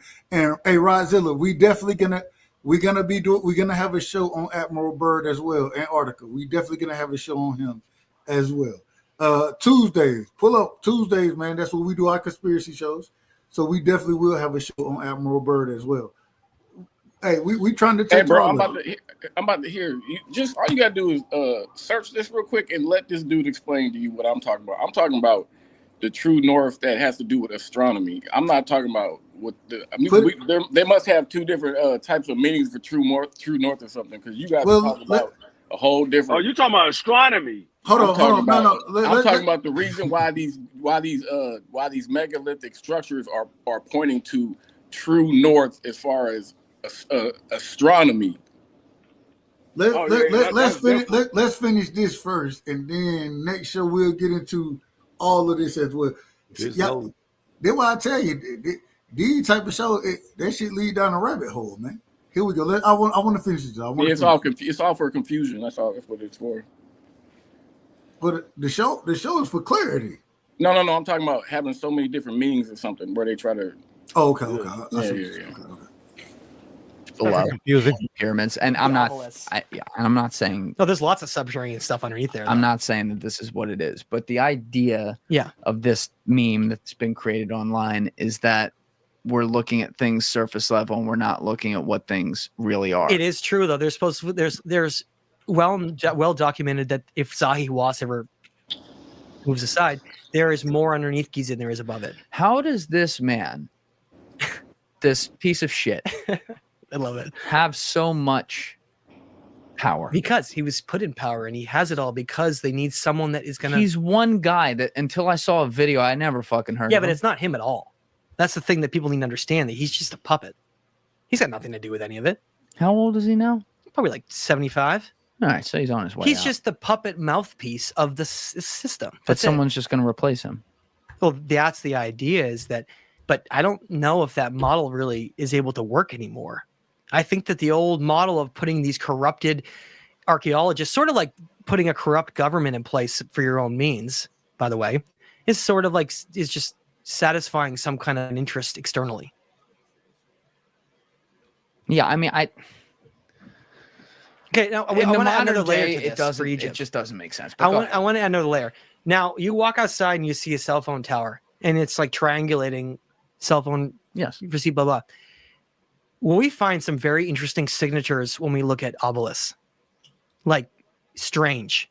Energetically, when we measure obelisks and we look at them, and it's the fact that the founding fathers built them everywhere. There's one in Washington D.C. There's one in London.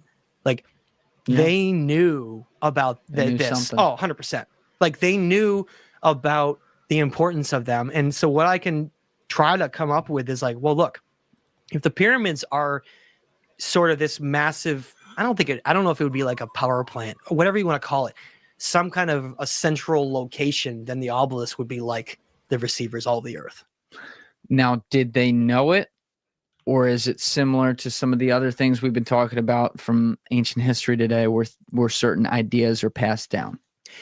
I think, based on everything that I've looked at, that the founding fathers and these groups know far more than we realize. These groups? I'm not going to just say founding fathers. Like, I'm going to say secret societies. I'll call them. Okay? And what it looks like our secret societies sort of got corrupted later on.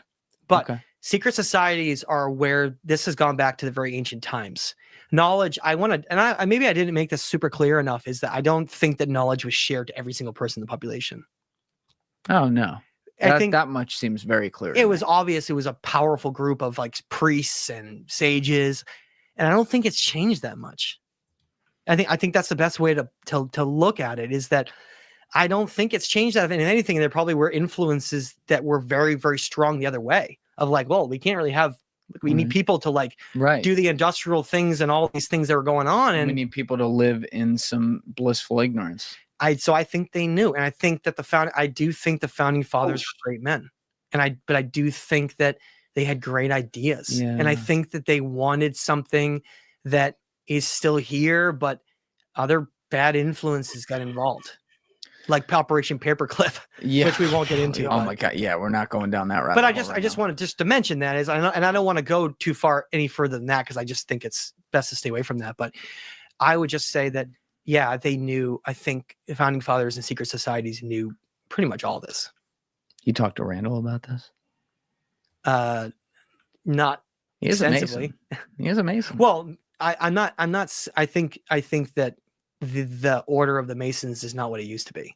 I think Randall's the smartest one around now. I think that's probably, I just, as a total guess from the outside, that's probably really fair, because that stuff fascinates me, in that I wonder, especially given the stretch of some of it, how sacred certain things really can be, especially in today's world where everyone's connected. People text each other. They do stupid shit. They get drunk. You know what I mean?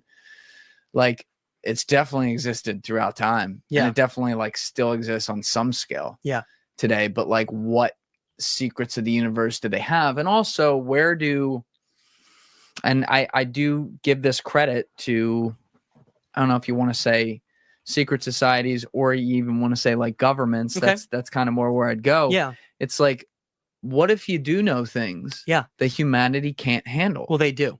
But okay, so let's stay with it for a minute. Yeah. If they do, and I actually agree, some of them at least do with something. If they can simulate the fact that humanity can't handle it, as much as I want to fucking know, believe me, I want to know.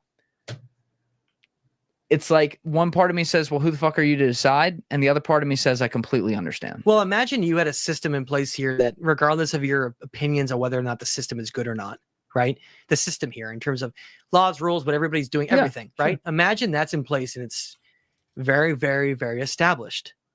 I think they're trying to ride that baby out as long as possible, if my opinion. I think that they're slowly disseminating information through media and movies. It's slowly, some of these concepts are coming in. Some of these movies and what they've shown is like so obvious for people like me. It's like screaming at us, whereas others, it's not super obvious. But that's the whole idea, is that subconsciously, I think some of these ideas are being implanted inside us. Like what? Like there was a Marvel movie that just came out. It was, what's that? There was a bunch of superheroes that just came out in a Marvel movie. And I can't remember what it is off my head. Justice League? No, later. Just look up superhero Marvel movies. And in that movie, they even have a scene where... What year? Like last year or something, 2 years ago. This guy's funny. Said Eternals. The Eternals, that's it. The Eternals? Yeah. Okay. Okay, so they're called the Eternals, first of all. Right? Just like the ancient people were living forever. And in that movie, one of the characters is named Gilgamesh.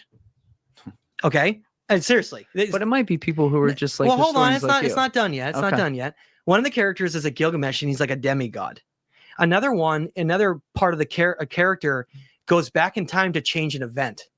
And it's the event of Cortez conquering Tenochtitlan and killing all the people.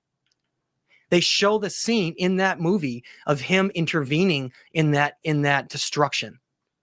Like he's trying to go back and like alter how things went. They're pointing out these like key things in history, these moments that are from like the tablets. It's bizarre. And they talk about how they're like superhumans that can have all these abilities and all these strengths. And I think there's more that I'm forgetting. The point I'm trying to make is I think this stuff is being put into media. And there's many, many examples. We talked about the Truman Show, Stargate. I mean, I could come up with endless movies where there's like these deliberate little things that are like seem like they're put in. Actually, yeah, because I want you to tell the Truman Show thing, because that's a movie like every now and then, like not even to go watch, but to go like just explore. It fascinates me so much as a symbol. But you point out something at dinner last night that I never knew about. That. And it's blew my mind. And again, I think that subconsciously this stuff works pretty powerful and we don't know it. I mean, that's what the whole point is. I think once things do become more disclosed, I think people are going to be like, yeah, we kind of already knew that. I think that's the purpose, is like they know and they're just trying to hold us as long as possible. But eventually it is going to change. And a lot's going to change. A lot's changed. Eventually we're going to realize the brain does not create consciousness, and the whole shift is going to happen. All right, don't go there. Okay. We're going to be here all night. So I don't even know where we were with that story, but it's like this shift is starting to happen. Yeah, Truman Show. Thank you. Yeah. Okay. So you asked me last night how I got started in this whole journey, this path. And I told you that I think because of the power of conditioning and the power of how we're brought up and brainwashed basically in a certain reality, that it takes quite a spark, I call it, to shift someone over to change their entire mindset. Yeah. I think it's a very, very difficult thing. And I think people underestimate what reformatting your brain to a new paradigm is like. It's not an easy thing. It's not a walk in the park. So I think for it to happen takes a pretty significant event. Something, and that's what I had happen to me. And for me, I was already sort of looking for, and it kind of came into my life. But what it is I guess I'll start by saying I already told the story of the Dogon at the beginning of the show. Yes, like in the first podcast. Yeah, the first podcast. Thank you. We extensively talked about that. The point of the Dogon was, though, the heart of their knowledge, this remote tribe in Western Africa that seemingly like knew things they shouldn't, and things before telescopes were invented and had influences of ancient Sumer. they stated that most of their knowledge of a star system was the Sirius star system. Now, what's weird is this Owanis character said we didn't touch on this yet, but this Owanis character from Sumer, that maybe Enki or depending, stated that he told them all about the Sirius because that's where they came from.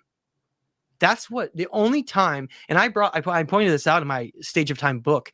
That's the only evidence we've ever seen anywhere of any cross-related situation anywhere on Earth that somehow tells us where they might have come from.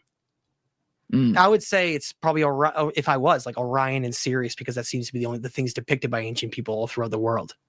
Like we know the Great Pyramid of Giza, the Queen's Chamber, the feminine energy is pointing to Sirius, and the King's Chamber is pointing to Orion. We know that Orion is the great masculine hunter, and that the Sirius is a feminine energy. Lined up again. Yeah.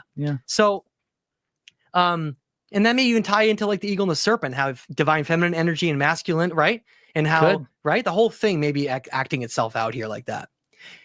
The point is, though, is that in that whole thread, the Dogon knew things about the Sirius, A, B, and C. The three brightest, the major stars in the Canis Major star constellation that they shouldn't have known. It was like the ultimate proof to leave something behind that doesn't make sense for us in the future. And I think that was the purpose, to be honest. I think the Dogon were supposed to be like, with their procedures of keeping their elder in a cave, I think it was supposed to be this thing that makes us go, what the? Yeah. I really do. I think that was what the purpose of it was. And maybe that's why they instructed them to protect it so much. I don't know. But their story changed a lot of people's lives, including my own. And in that discovery of Sirius and Canis Major, and it awakened me to a whole path that I literally went down that led to all this. And I don't know where I'd be if it wasn't for that. So I want to get Robert Temple the Sirius Mystery book. I want to give him credit for that, because that is what changed my life. And then I ended up doing my own research. But so having said that, how the heck does that have anything to do with the Truman Show, right? How the heck until... In the Truman Show, which by the way is an incredible movie in terms of what it tries to do with like how, are we living in an illusion of how things have been created around us through both our history and what we're doing, and that it's not the real reality type of aspect. Well, that movie was ahead of its time, right? It was that it gets better Brilliant with time, and how unbelievably intuitive, especially if you're more awake to all this stuff, right? More aware of it. So in that movie, there's a specific moment where Truman has that epiphany, right? And that's what's so brilliant about this part in the movie, because so clearly whoever's making it knew how powerful things can be to change people's mindsets. So in that movie, Truman's walking down the road, and all of a sudden a light fixture falls out of the sky and crashes right in front of him. And he's like, but it had really nothing to do with the light. The light was a symbol. It wasn't really supposed to be a light. Yeah, you can pull it up. It was supposed to be a light in his head, right? It's like that moment of aha, or something that makes him realize that everything he's living in, or he's realizing he's changing his mindset, that it's not real, right? And I'll put the picture in the corner of the screen. Thank you. What does it say? So Truman picks up a light, and of course, you're not going to ever see this unless you pause it at the exact moment. It's called an Easter egg. And it's an Easter egg they put in for very specific people to see. And on this light, which is the light where Truman has that awakening moment, it says Sirius Canis Major. Like, for that to be random, to me, is impossible. It's impossible. I don't think you should say impossible, but it's highly improbable. It's highly improbable, and it's just strange, because here I am, the thing that was a spark for me was the Dogon with Sirius Canis Major. That was like, and there's no one else, there's no other culture on Earth that talks about Sirius besides Egypt, but that talks really about it, talks about the orbital tracks or anything. So, and again, at the same time, I want to point out that the Queen's Chamber of the Great Pyramid of Giza also points towards Sirius.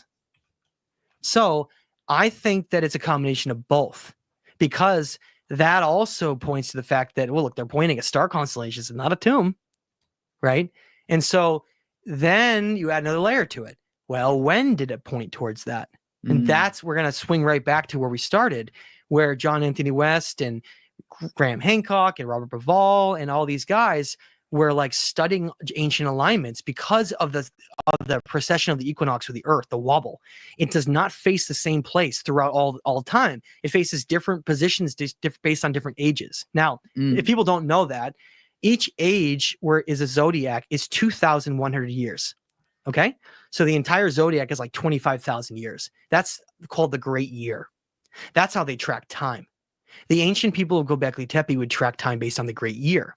So their year was 25,500 years, 26,000 years. And so what it means is that because the Earth only points towards specific constellations at certain time periods every 2,100 years, they try to align both Orion and Sirius with the Great Pyramid of Giza, and they could not do it until at least 13,000 years ago. But the one before that is like 26,000, and then there's like a 38,000. So what John Anthony West did is he goes, well, wait, guys. I know this might seem crazy because you guys think it's 13, and that's already extreme for the mainstream. But he's like, look, the Great Sphinx is facing also something, and it's part of the same structures. The Great Sphinx is facing Leo. But because the Great Sphinx is not a pharaoh. It was recarved. It used to be a lion. That's why the body is so disproportional to the head. Makes sense. Okay. Yeah. So the Great Sphinx used to be a lion because the lion was the great protector and guardian of the ancient world. And the Great Sphinx happens to have 3 entrances down into the underworld under Giza because it was the guardian to the gateway. That's why it was a lion. That is some full circle shit. Ain Dara, remember their lion was this. Yep. The whole thing is that all these cultures were connected. So the lion, the eagle, the serpent, these are like the most important symbols in history. Now, so what it means is then, it means that Jonathan West looked at that and he's like, wait. So when did the Queen's Chamber, the King's Chamber align to Sirius and Orion? And then when did the Great Sphinx align to Leo? And he took the whole thing together. And then he took this ancient time that's depicted in murals called Zep Tepi, the first time, and they added up the king's list on what's called the Turin King's List. So there's an ancient king list in Egypt that people don't even know about. That's just like the Sumerian ones. Wow. And the early depictions of the ancient kings is a lot longer reigns than the ones later, just like the Sumerians. And in that, they determined that the king's list adds up to the time period of Zep Tepi to 38,000 years ago. And Leo exactly aligns to the Great Sphinx exactly aligns to Leo, and the Queen and King's Chamber align to those 38,000 years ago. And he argues, and I agree with him, he argues that the Younger Dryas period would have been way too volatile to build any of those structures. And I think he's right. I think that the Great Pyramids of Giza and the Sphinx are 38,000 years old. And if Atlantis is 50,000 years old, it makes complete sense because supposedly the Great Pyramids of Giza were created out of the ashes of Atlantis. So it exactly lines up. I've gotten an education today that I will need to review many times over. That's why I have. Dude, this is, listen, I've said it twice today. I think I'll say it a third time. If you're 30% right, this is fucking mind blowing. I mean, it makes you just wonder more and more. The layers. It's like it's truly like an onion. The layers seem to never end.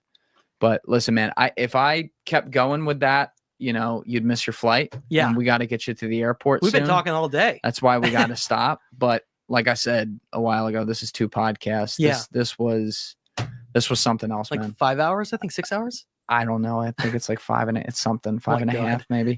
But listen, thank you so much for coming out here from Denver. I truly appreciated talking to you, Julian. You're an awesome guy. You're very smart, and I really shout out to the brothers for the podcast. You know what I'm saying?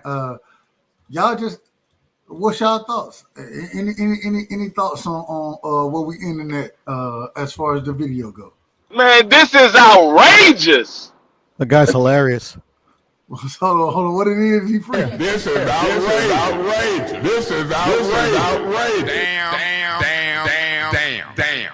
It's a bunch of bull. Hey, y'all give me y'all thoughts, man. We getting ready to shut it down, but we had to get through the show. Piro, I see you got a damn. I don't know what it is. What Tony was trying to explain to you before. So true north is that. Wait, what happened? True north is that dot in the middle. The magnetic north is where actual the magnetic north is, where the field, whatever. I ain't gonna go all into it. And as you can see, it moves throughout the years. Okay. So it's just a visual aid. So to kind of break down what Tony was talking about. I ain't mad at it. Anything on the video, y'all? Anybody got anything on the video? I'll go quick. The guy is hilarious, to be honest. That's why I laughed a couple times throughout the In video. a good way or a bad way? What do you mean by I would say in a good way. I mean, it seems like, whatever he's learning or he learned or whatever is bringing him joy, whatever. But I just think it's funny, like, how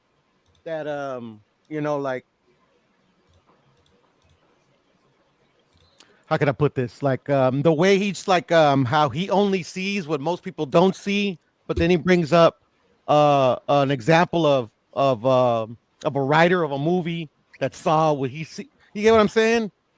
It's just kind of like or like how he was saying about the what was it? The Xenons? What was he calling about? They was talking about the Eternals. Not the Eternals, but the Gimme God. The Gimme God. The Athenians or something like that. It was like the tribe that like the Dogon. Yeah, they're like the Dogons. Thank you. They're like the only peoples on Earth that can that came to this conclusion. But then he contradicts himself by saying, "But the Egyptians do it too." Like, you get what I'm saying? So to me, that's funny. But anyways, yeah. Hey, I say like Julian said, if he's 30% correct, this is outrageous.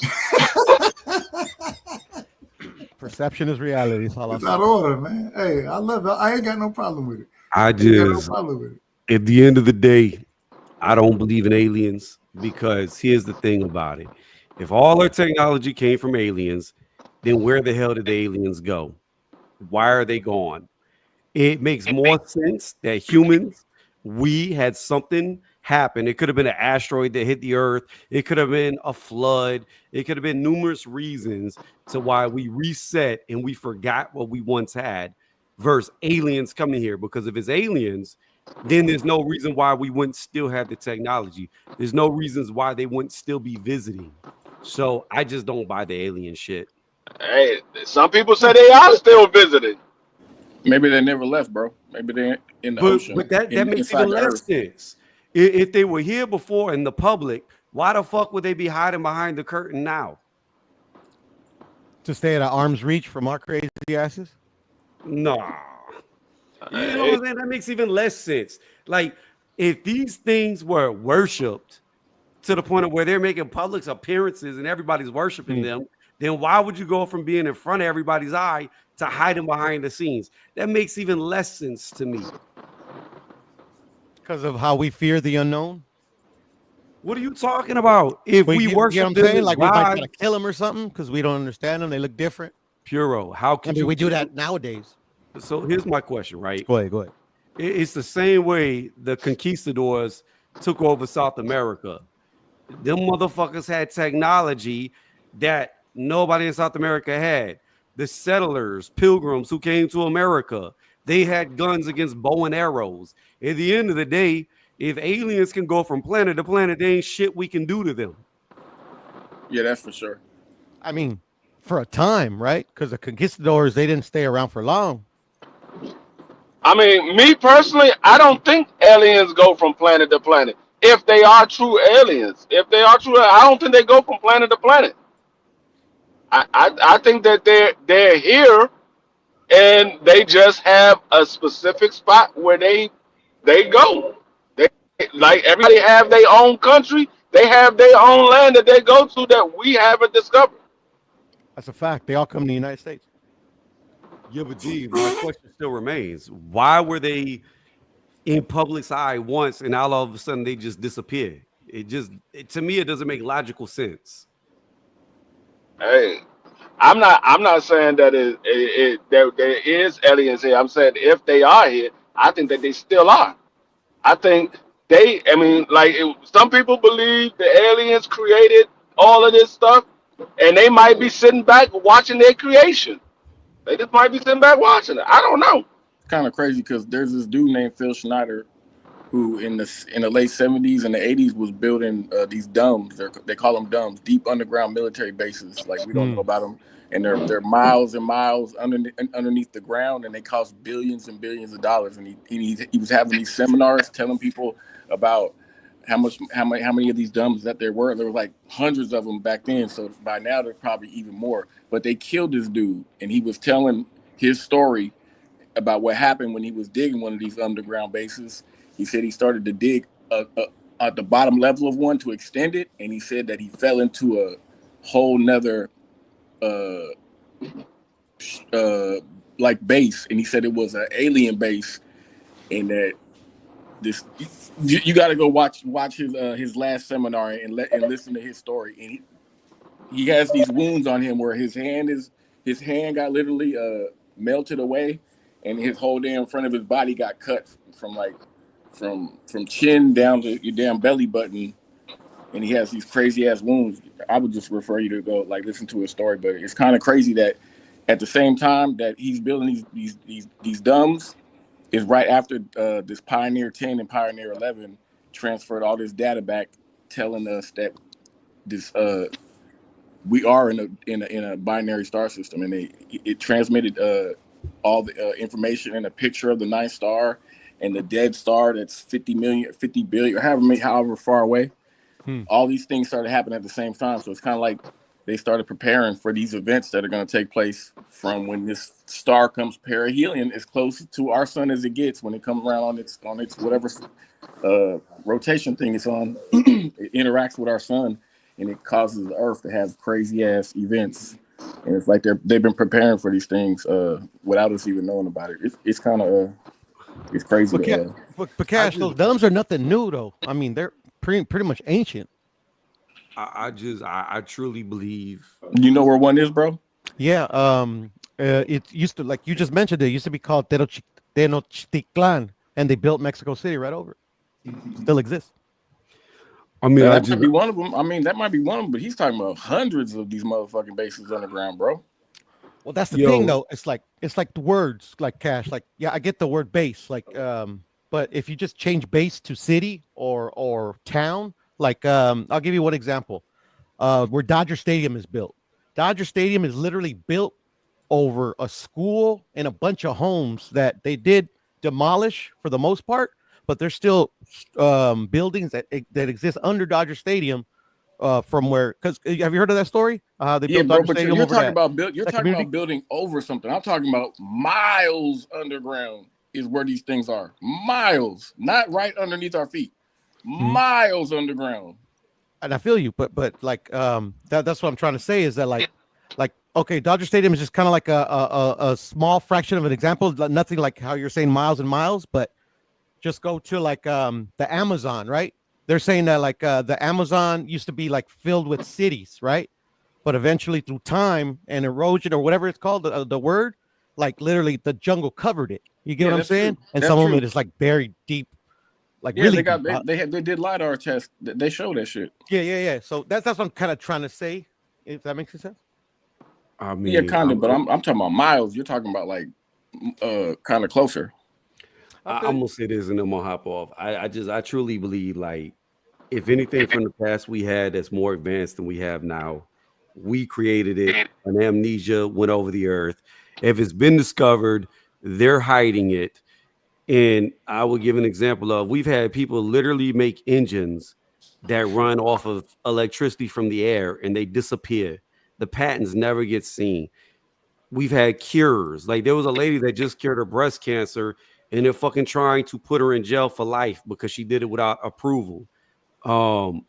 There's a cure for HIV. We know what it is bone marrow transfusion, but they won't let it out. Like anytime that things come out that shift to where people could be more healthy, you don't no longer need worker bees because energy is free. It always gets hidden. So I think it's more logical to be that. I mean, just look at like how much technology has slowed down from like the 20s to the 40s. There was a huge gap. From the 40s to the 60s, there was a huge gap. From the 60s to the 80s, there was a huge gap. From the 80s to today, cities look almost damn near identical. It's like all technology. Yes, things are getting faster, but really, if you look at innovations, they've really come to a halt for as fast as everything was moving. When you think, if you just go back to the early 1900s, people were in horse and carriage. Technology has slowed down dramatically, and I think it has to do with there's always going to be people who want to stay on top, and you can never be energy free. You can never be healthy. You have to have the worker bees. And I think that's all it is. They're hiding technology we once had to keep us down. I will say, when you was talking about back in the biblical time when people was living for hundreds of years, I think it could be because of all of the technology now. It shortens people's lifespan because of all of the radiation, the pollution into the air and stuff like that. It shortened people's lifespan. I do believe that, because if you go back even to the early 1920s, there was a lot of people on the earth that was living past 100 years old. Now, you find somebody living past 100 years old, they celebrating it because it's very rare that you find somebody that lives past 100 years old. I don't disagree with that. That's like Tesla. Tesla wanted all electrical wires to be underground. He said there was way too much shit going through the airwaves as is back then when he was alive. And, you know, they went with Edison, who was nowhere near as smart. And they pretty much blackballed Tesla, made him go bankrupt. He lost his mind. And then the minute he dies, they steal everything. And we don't even know what they took. Yeah, but you know, he tried to recreate the technology from the pyramid. That's that big ass thing he was building to put the energy in the air the way we could just tap into it freely. That's why that's well, I agree with you. They definitely took all of Tesla's all his everything that his creations and all his books and all his data, and they probably been building shit on top of whatever he created, but we just don't know about it. Well, he knew how to harness energy where he could light light bulbs with nothing plugged in, nothing touching them. Literally could make light bulbs turn on like magic. That's nothing new. Yeah. But yeah, Doug. Good conversation, y'all. Not insignificant, but I'm just saying, you know. But I was going to tell you, D, about the people living 100 or whatever. It's actually the data is showing that it's actually starting to increase. So I think the age that the average human lives, it's all cyclical, or like a wave. You know, it just has its ups and its downs. You know. Yeah, I mean, like I said, I don't know why it changed. I think it has something to do with the pollution and the radiation through the air. But I think a lot of people, if you go back and you look at a lot of these people that live in rural areas, they live a lot longer than people that live in the city area. Depends on the time that you live in too, because like back in the days, like the royals, like especially like in the Roman days, like when they had the not like man-made plagues, like bad sanitation, like their waste system. What's it called? The sewer systems. Like they lived in like it failed. Whoever designed it or whatever, and like literally like a whole generation started dying from diseases that like human waste can cause. Where we're living in a time where that most of the world doesn't have those issues. They've done studies on our DNA. So once we figure out how to keep our telomere caps from deteriorating, shit, that'll change our life expectancy for sure. The what, Cash? Telomere caps on our DNA. What is that? What is that? I'm sorry. It's these little. They've pulled up DNA that didn't have these telomere caps, and we have these telomere caps, and that is when these things deteriorate. Once we hit a certain age, they start to deteriorate, and that's why we die. So these caps are they will cause cancer or like certain? I mean, well, diseases? once you hit a certain age, like when you're young, you're full of fucking testosterone, and you got HGH levels at a certain level. That's what keeps you from being so susceptible to certain diseases and shit. So it kind of like boosts your immune system while you're young or whatever. Man, I don't know what it does, bro. But if we can keep these things from deteriorating, it'll extend our life. It'll extend our lifespan. Okay, I kind of get where you're coming from. Okay. Yeah. But like right now, if anybody that's over 40, like you guys should literally be taking like a microdosing testosterone and HGH. That shit will keep you from being susceptible to certain diseases and shit. It's kind of like the fountain of youth. 44, brother. Yeah, I'm 49. I'm 47. I mean, how sweet it is. I'm fortunate. I'm fortunate enough that I have high testosterone. I've never had any illness or diseases or anything like that. The most I ever had in my entire life is a cold. I catch a stopped up nose or something like that. That's the most I've ever had. Brother, me too. Yeah. You're one of the lucky ones like me. They don't tell you that's stem cell too. Stem cell replacement therapy is like really, really good for you, man. That's why we can't get it in the USA. We got to go like out of fucking country to get that shit. Yeah, but I've been lucky like you, D-Free. Like, the cold is my whole life is pretty much Yeah, because my brother and my sister, they've all had the flu before. I've never had it. I don't know what it feels like to have the flu. Like, okay, I haven't been that lucky, D. I ain't gonna lie. I don't get the flu often, but yeah, I do get the flu every now and then. Yeah, I've never had none of that. The only sickness I ever had, if you want to consider it a sickness, is the chicken pox. Kind of like COVID. COVID. Some people, COVID damn near kills them, and then like I caught COVID, I got over that shit in like 24 hours. Yeah. When I got COVID, when I first caught COVID, it was actually the sickest I've ever been that I can remember. I'm pretty sure, like as a kid, whatever, because I do kind of remember being very young and I had a high fever. Anyways, I digress. But yeah, I remember that it took me out for a week. But after that, I was. Yeah. But then I got the long-term COVID. When she gets COVID, man, it hits her for like 3 months. That's the only sickness I ever had. Like I said, if you want to consider that a sickness, that's the only sickness I ever had was chicken pox.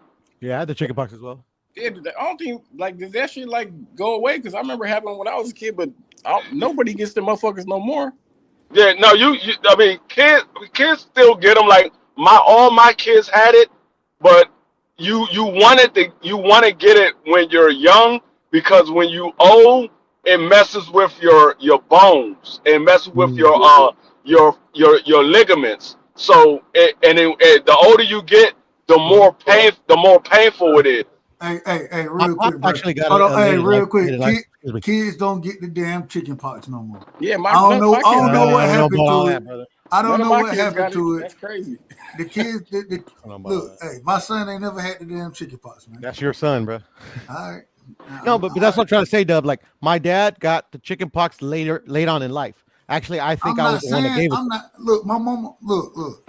You know the measles. You're missing the point. You're missing the forest for the trees, but it's okay, Dub.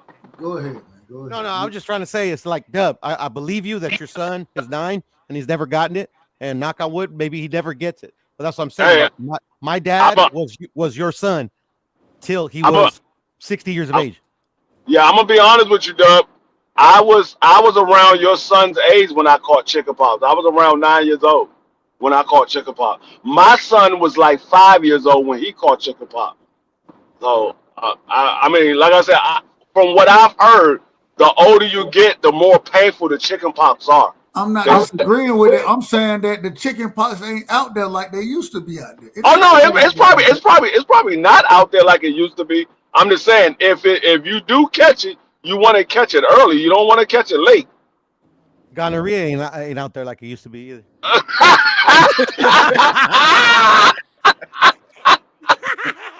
Hey, I wouldn't know because I never had that neither. Me neither. That's why I say it, brother. I'm one of the lucky ones. You wouldn't know, Piro. Hey, that's almost like HIV. Like, remember when HIV first came out? You was seeing commercials, advertisements. That joint was coming on the radio. You very seldom hear people talk about HIV now. I'm like, you damn nigga gotta be, and I say this respectfully, you damn Magic nigga gotta be still gay alive and shit. to get. Magic's still alive, bro. Freddie Mercury, he dead. No, I saw an HIV commercial. I think it was like 2 nights ago for the first time in like maybe a year or so. I was like, dang, I didn't even know they still make HIV commercials. My cousin died and shit, but Magic's still alive. Fucking Magic. Yeah. Yeah, I mean, like my ex-wife father, he's been HIV positive since I've known my ex-wife, and he's still alive. And but he's still HIV positive. Somehow, it's not in Magic Johnson's system anymore. I mean, I know why it's not. He got the cure for it. It's not in his system anymore. He has the means, right? Yeah. They said he took the medicine long enough to where now they can't detect it. No, that man got the cure. It ain't no he took the medicine long. My daggone ex-wife father been taking that medicine since what? I know my ex-wife since 1999. It's 2025 now. He still take that medicine. That's the thing, D. Free, that what they don't tell you is for poor people, taking the medicine for the rest of your life is the cure. Yeah. He still take that medicine. I mean, luckily he's still alive to see his grandkids and stuff like that, but he's still HIV positive. That joint is still detected in his system. And he's been taking that medicine for what, 27 years. And as long as he keeps paying, he keeps taking it, he gonna be all right. Yeah. Yeah. That's what they say. That's what they say. I don't want to know because I ain't trying to catch it. I don't want to know. I ain't trying to catch it. I'm like I said, any STD, to be honest, ever. Hey, real quick, man. Shout out to Josh Sanders in the building. Shout out to my brother Rick Tim, straight from the sunny side. Salute, fam. Much love and respect. Y'all know what it is. Yeah, what's going on, Rich Towns? What's going on, Josh? But yeah, this joint was a very eye-opening. I guess you could say series because it's 2 days that we did this. So we got another one coming Tuesday. I ain't gonna lie. Yeah. Very entertaining. We got another one coming Tuesday. Everybody ain't into it, but damn it, I love talking about it. And anybody who want to talk about it, I love talking to y'all about it. So I wanna talk about daggone Wendy Williams. I want to talk about how me and George Lucas are the only ones that know about you out of order. Why? I mean, everybody talks about Bigfoot all the time. Why we can't talk about Bigfoot? Yeah, that's a fact. Like a Bigfoot has existed in the facts, like a fact in history. Hold on. You know, like somebody brought it up. Animal snowman, a Yeti. That's you didn't hear, Piro. You didn't hear what he just said. What's up? That man said he want to talk about Wendy Williams because Bigfoot still exists. That's what the brother did. Man, Robert Williams, he's dead. God rest his soul, but he was big. He was a real life Bigfoot. Yeah. Hey, but no, I went and looked at that daggone the little dog from Puerto Rico. Oh my God! Which one? No, the dog from Puerto Rico. What about it? What dog? The one you told me to go look at. The chupacabra. Yeah. Yeah. See, D. Free actually looked into it. I thought, they say it's a dog. No, I mean that's what they said. They said it's a canine, but they said it's part canine, part raccoon, part possum. They said it's like 3 different type of animals all mixed in one. The most prevalent scientific theory is that it's a rabid dog with mange. A rabbit, a dog, or what?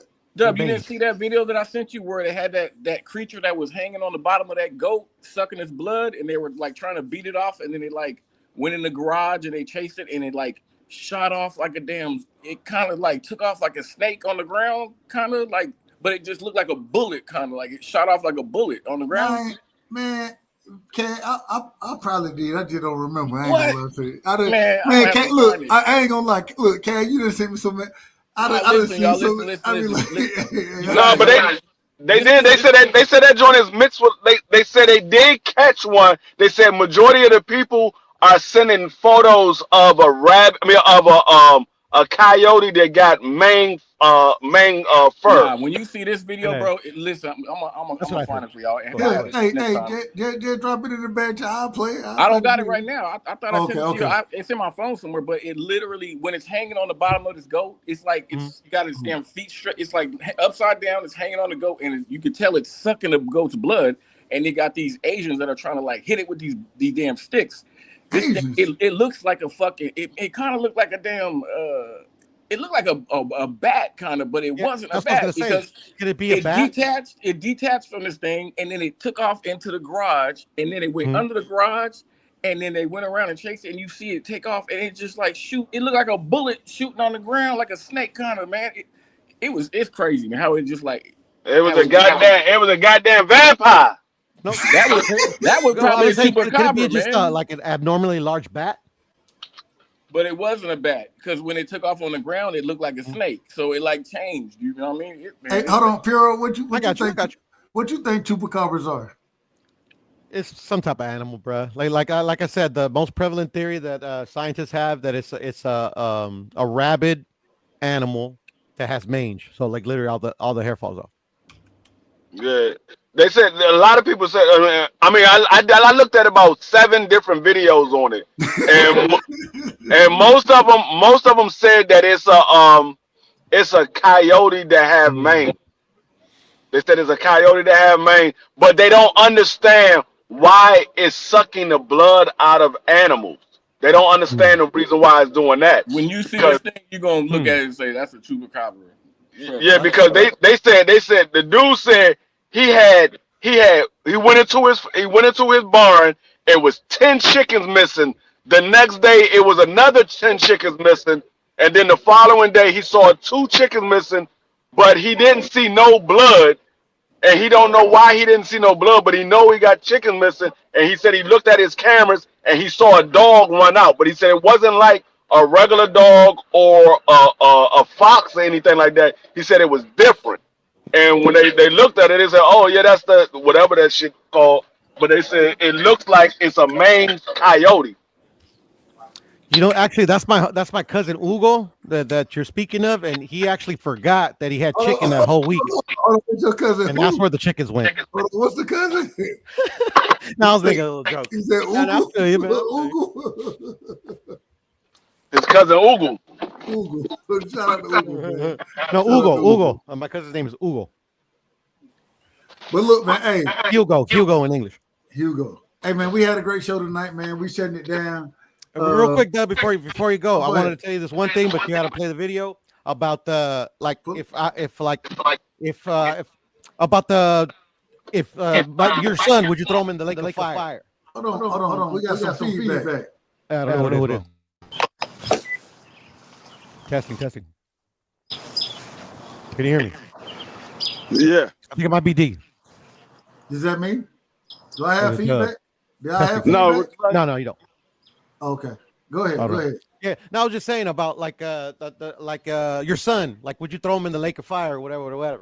Right. And I wanted to go back to that. Like me, like if you had a choice where like, okay, your son did something, and now the only choices you have is to protect them or throw him into the lake of fire.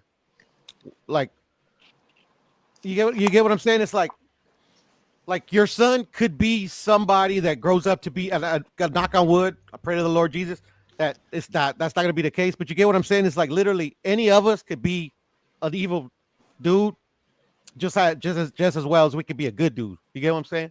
And he's still my son. And as evil as he may end Hitler up was being, somebody's son too, but he killed a lot of motherfuckers. I agree. And get what? If even if my son do that, I'm just gonna be honest with you. First off, I hope that never happened. Second thing is I'm still not throwing him in the lake of fire. But what he's gonna kill you? He's gonna throw you in the lake of fire. Okay. So you're gonna resist your survival instinct? Man, my survival instinct kicks in with him. I would prefer. No, he has his own survival instinct. I'm not. You know Listen. No, you're here to protect her because he's your son. I get that. I'm not. But literally, he's gonna kill you. He's gonna there's no ifs, ands, or buts. He's going to kill you. I'm not gonna kill him. Knock on wood. Hopefully, it never happens. It's hypothetical. I'm not gonna kill him. And have to be tough. I feel you on that one. Same thing with your daughter. You gonna kill your daughter? Shit, I don't know, but like I said, that's crazy. That's all I'm not going. Well, you asked me the question. So. No, that's what I'm just saying. It's kind of like it's not. I'm saying like we don't know what we would do in that situation. You know what I'm saying? Especially somebody. I do know what I do. No, because like we just said, hopefully we never in that situation. I agree. I hope that I'm never in it. But if you're in that situation, that's when you're really gonna know what you would do.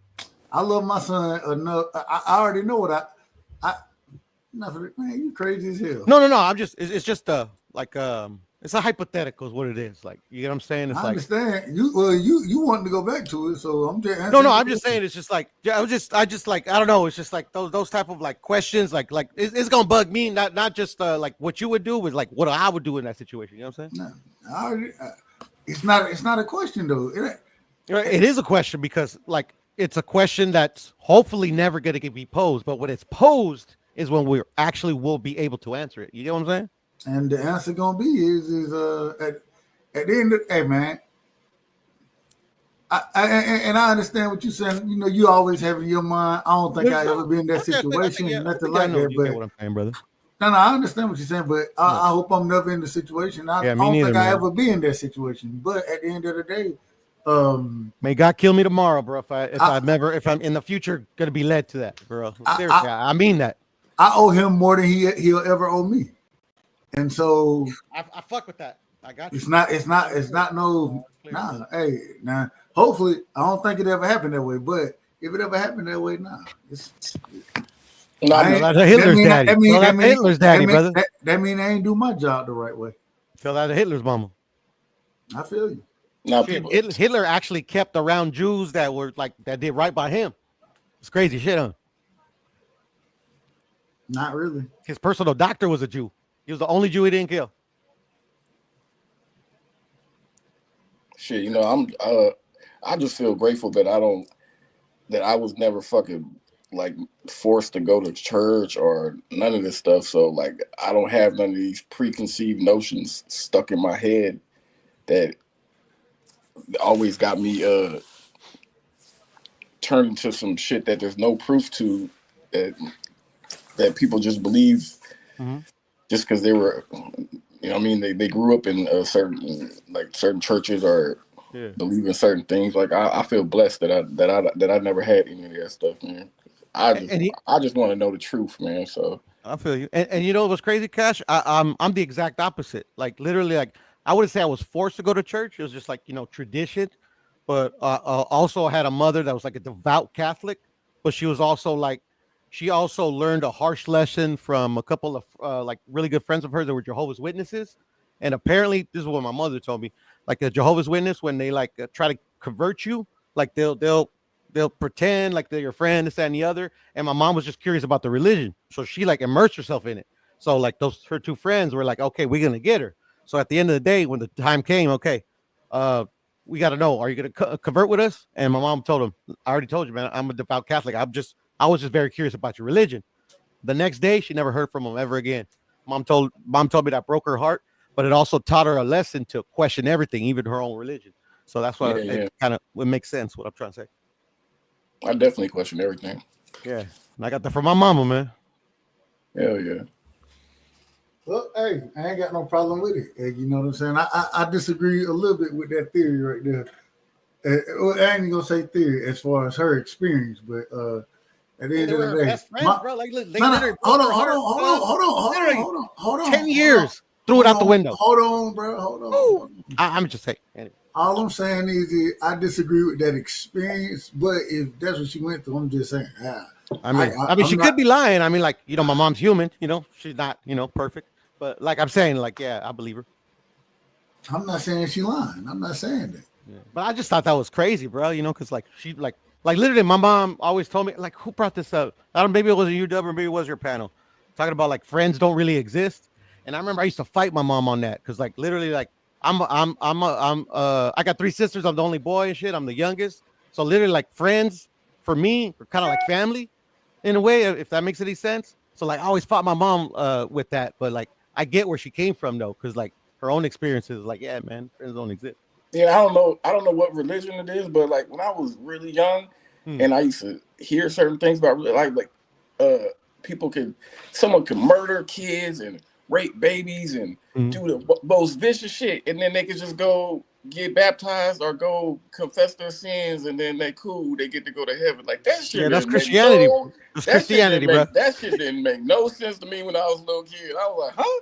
That's called Christianity, sense, brother. That's facts. That's called Christianity, bro. I ain't gonna lie. But like, and then Christianity got different, like, you know, forms of their religion. Like me, I'm Catholic, so Catholic. That's why I love being Catholic, even though I'm like not like super devout like my mother was. But like literally, they teach you can do whatever you want. All you got to do is go confess, and you good. And then what religion is it? They got all the damn pastors and or whatever priests raping all the boys. Oh, it's Catholics, which like, is where you see like, exactly where you see as a kid, man. or just like a regular rational human being. It's like that's a contradiction, right? That shit's crazy, man. Yeah, man. Well, look, man. I can't sign up to none of hold on. It's It's 4:30 around this motherfucker, man. I'm going to sleep. 132 around this motherfucker. Look, we done had 3 shows today, man. It is what it is. Shout out to my brother. Real quick. Ty, you in the building? All right, Ty knocked out on me. Hey, shout out to my sister, man. Cash, man, give me your last words. Puro, give me your last words, man. No, it's always good chopping it up with y'all, man. I'll just be bringing this shit to y'all just to get y'all the questions shit. And I don't know, get y'all looking for the truth too. That's my last words. You see, I be having to argue with motherfuckers out here for no reason. Anyway, that's a whole nother story. You can choose not to. Well, shit, that ain't what the show for. I fuck with that. I fuck with that line of thinking as well. But anyways, this is where I'm going to end it, Dub. Just knock on wood, just in case your son does things. Just remember, always teach him this: Mexicans are the coolest. Damn. It's a bunch of bull. Just always tell him Mexicans are the coolest people he'll ever meet. This is outrageous. Heaven. I try my best to tell the truth. People don't like my style, how I talk, my delivery, but you ain't catching me in half truth and lie. All right, y'all. I'm gonna catch y'all. We're gonna be all right. Hey, real quick, I gotta tell you, Cash. I got the last drop for you. I always got the drop for you, man. What happened? I just got my hair done 2 days ago, and she picked grease. Hey, just don't come over here. The shit was. Ty,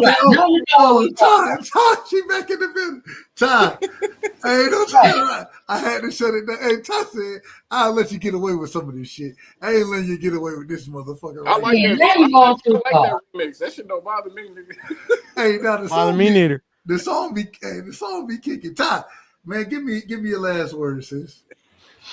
Well, we learned a lot today, and hopefully we'll continue to learn. I'm going to do some more research and try to keep up with all this lingo y'all are using next time. But outside of that, this is a great place to learn new things and to ask questions. I mean, that's pretty much all I took from it. Hey, man, that's what we love boxing, but hey, you gotta let the mind roam randomly at certain times. You understand what I'm saying? You gotta let it roam. So, man, I appreciate all y'all coming through, showing love. But now that Ty just said we gotta shut the. Get what, Ty? What happened? I just got my hair done 2 days ago. I'm in love with the shit, so the shit was like, like when you sweating and things like that, and the grease come in my face. I'm joking. Salute, Ty, man. Much love and respect. I appreciate you coming through. And hey, we're gonna do it again since you already know what it is. All right, take it easy now. Great show tonight, man. Hey, we still kicking it. I don't know, man. We trying to figure it out. You know what I'm saying? Individuals out here searching for the truth. And hey, that's what we do around here, man. Much love and respect to everybody who came through. Shout out to my brother Cash. Oh, shout out to my sister Ty. Shout out to my brother Puro. Shout out to Tony coming through. You know what I'm saying? I feel like I'm missing somebody. I don't think I'm missing nobody, but man, much love and respect. I appreciate everybody coming through. You know what I'm saying? Make sure y'all hit the like button. Make sure you hit the like button. And man, like I always tell y'all, when y'all over here, you're rocking on the right side. And so, my fellow Americans, ask not what your country can do for you. Ask what you can do for your country. And we shall overcome. Impromptu celebrations erupted outside the White House. The very word secrecy is repugnant in a free and open society. And we are, as a people, inherently and historically opposed to secret societies, to secret oaths, and to secret proceedings. For we are opposed around the world by a monolithic and ruthless conspiracy that relies primarily on covert means.